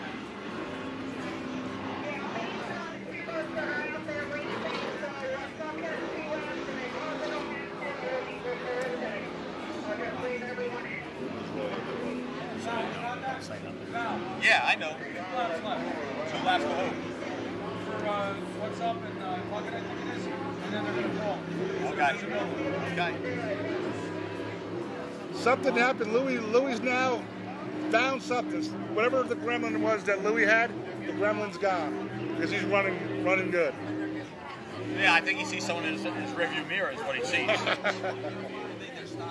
Looks like AMH Motorsports is getting an escort by the United States Coast Guard with them 50 cows on the front. Or Cito, it's a little more expensive. Or Cito, yeah. Now it looks like they're on their own power, looks like it. Here comes Typhoon. What I see on the other end is Louis and Johnny saw Smitty in their rearview mirror and said, we got to step on him a little more. We don't want to get lapped. What's the count in the mount, my brother?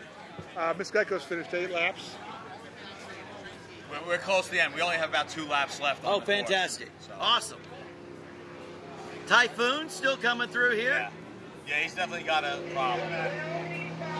Now, what do you think is going on with Typhoon? You think it may be It's not an issue. It looks like a trim issue or some type of issue.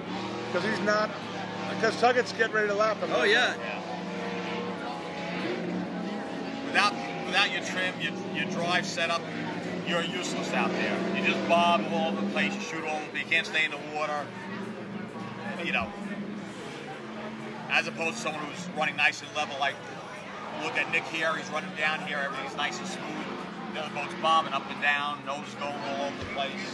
Miss Geico taking that turn 1, approaching turn number 2, right behind Tuggett and Typhoon. Now, as you'll see, Miss Geico's going to go on the outside of the smaller boats because, by rule, bigger, faster boats need to go on the outside of the smaller boats. And right behind them is Shadow Pirate, just taking it nice and easy. Here it is, people. Here it is. What's up? Getting ready to slap Strictly Business. Go get your shine box, Johnny Stanch. Hey, get your cameras ready, ladies and gentlemen. What's up? Getting ready to pass. That's right, Strictly Business. What's up with that? Oh, what's up with that? They are doing it right here. Think there's a reason why they did it in front of us? And that's what it is right here. What's up? Taking that lead and passing them one full lap. Taking that outside turn. Let's see this turn. Staying nice and clean. Strictly Business on the inside. They just got past one full lap. They're holding it a little bit.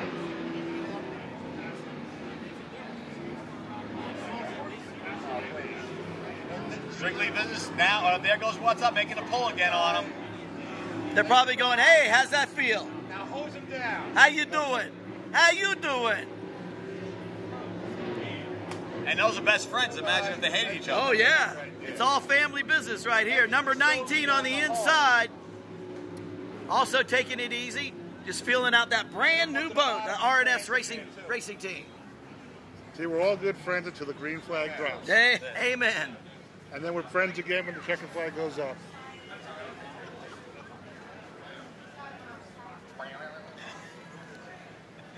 That is the people mover. That trolley, which I don't know if you guys can see it, but moves up and down the beach all day because this Ocean City boardwalk is 2.5 miles long. There we go. Nice shot of all the folks out here, right here in Ocean City. Here comes Miss Geico, overall leader. Just out for a nice cruise on a Sunday. Is that a red flag I see out on Star Finish boat? That is a red flag. That is a red flag. I think the race is going to be shortened because of fog down in the north end of the course. If you can't see other boats, it's dangerous.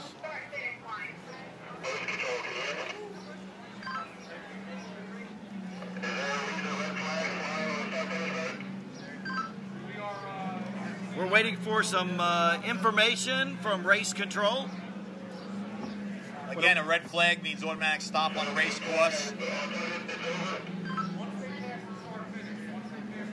All right, we're hearing once they cross the start finish, they are completed. The race is over, and then we'll give you a heads up on who got first, second, and third.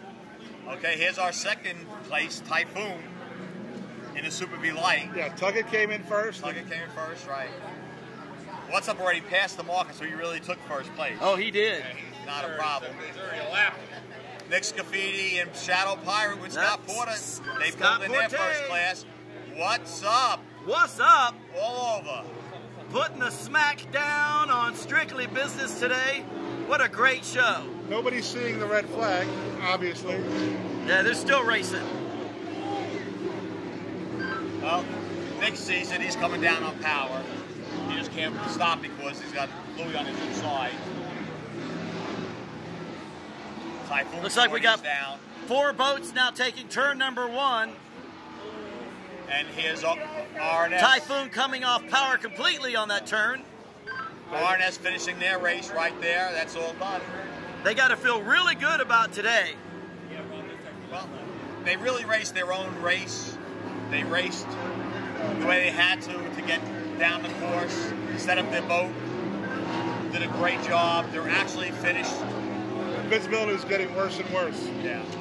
It's starting to gray out on the north end of the course. I'm going to have to text my boat and tell them to stop. Now, wouldn't that be texting and driving?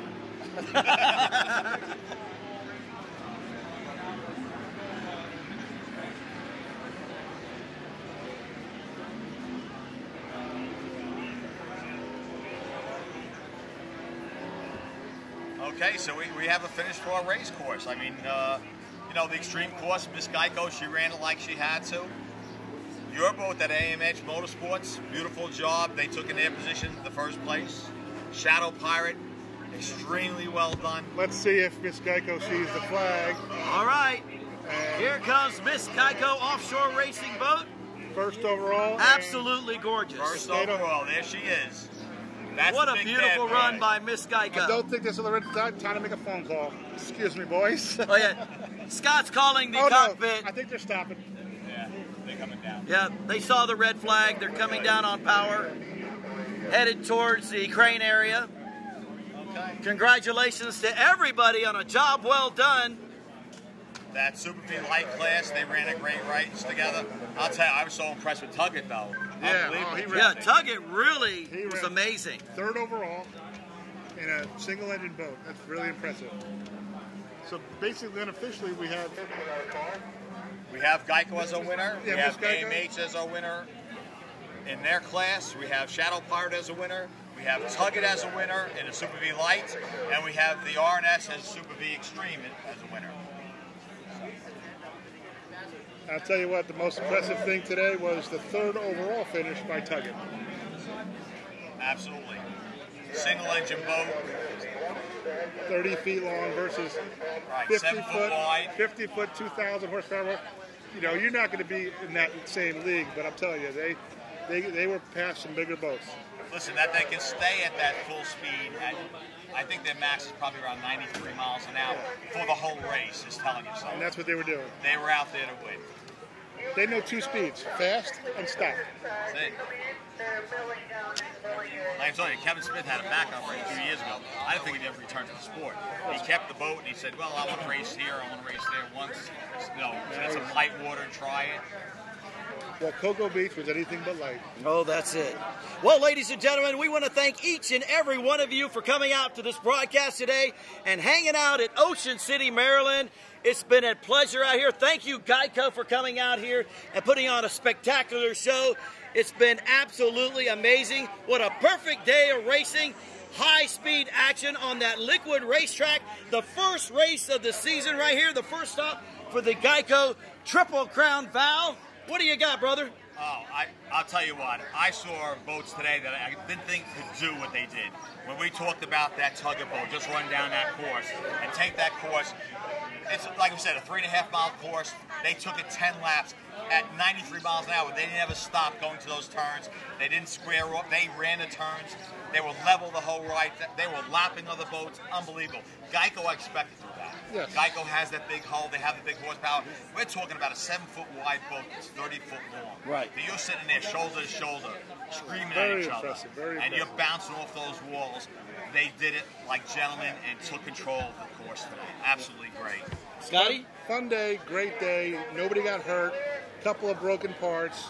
You know, you can't ask for anything more than that. It was just beautiful place, beautiful beaches. I mean, this is why we do this. So it was a great all in all. Well, what's up, too? Oh, yeah, what's up? Yeah. And very impressive run. Hey, you know what? We want to give a big shout out to Phil for putting this thing on today. We want to really thank Offshore Powerboat Association for a phenomenal job. Great organization. The United States Coast Guard, of course, the police officers that were here, the entire staff, the entire team, and most of all, we want to thank all the hundreds of thousands of people out here to watch this big show right here in Ocean City, Maryland. What a place to be. Couldn't ask for a better place for a race. Hey, that's right. Thank you, Livestream. You guys are absolutely rock stars. Thank you, everybody, and good night, and we'll see you on the next race. Thank you, everybody.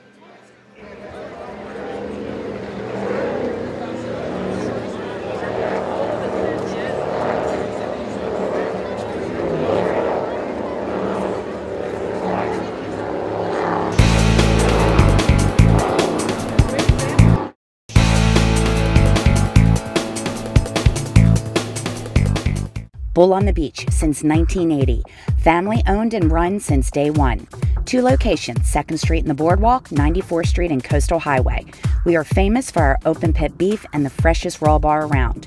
Enjoy our open kitchen as we prepare overstuffed sandwiches, hand-cut steaks, baby back ribs, fresh fish, and tender chicken breast. Both locations have a fun bar area with happy hour from 3 to 6 p.m. Stop in, relax, let our family take care of your family. Hi, it's Marjorie and Stephen Fun. We're the Fun Family. People often ask, where do the funds go to have fun? Ocean City, Maryland! Ocean City's middle name is fun. Ironic because our last name is fun. Is that fun? If you're looking for family fun, take it from the fun family. Book a week in Ocean City, Maryland. Go to OCOcean.com and don't miss free events like beach fireworks. The new Regional Cancer Care Center will provide one convenient and centrally located facility for the comprehensive care and treatment of individuals with cancer. The center will combine personalized care and advanced technology, all while staying close to home. But it's not just about increasing survival rates from cancer, it's also about enhancing and preserving the quality of life for our patients and their families. AGH is our healthcare institution. We can make the difference.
You guys are good to RTB.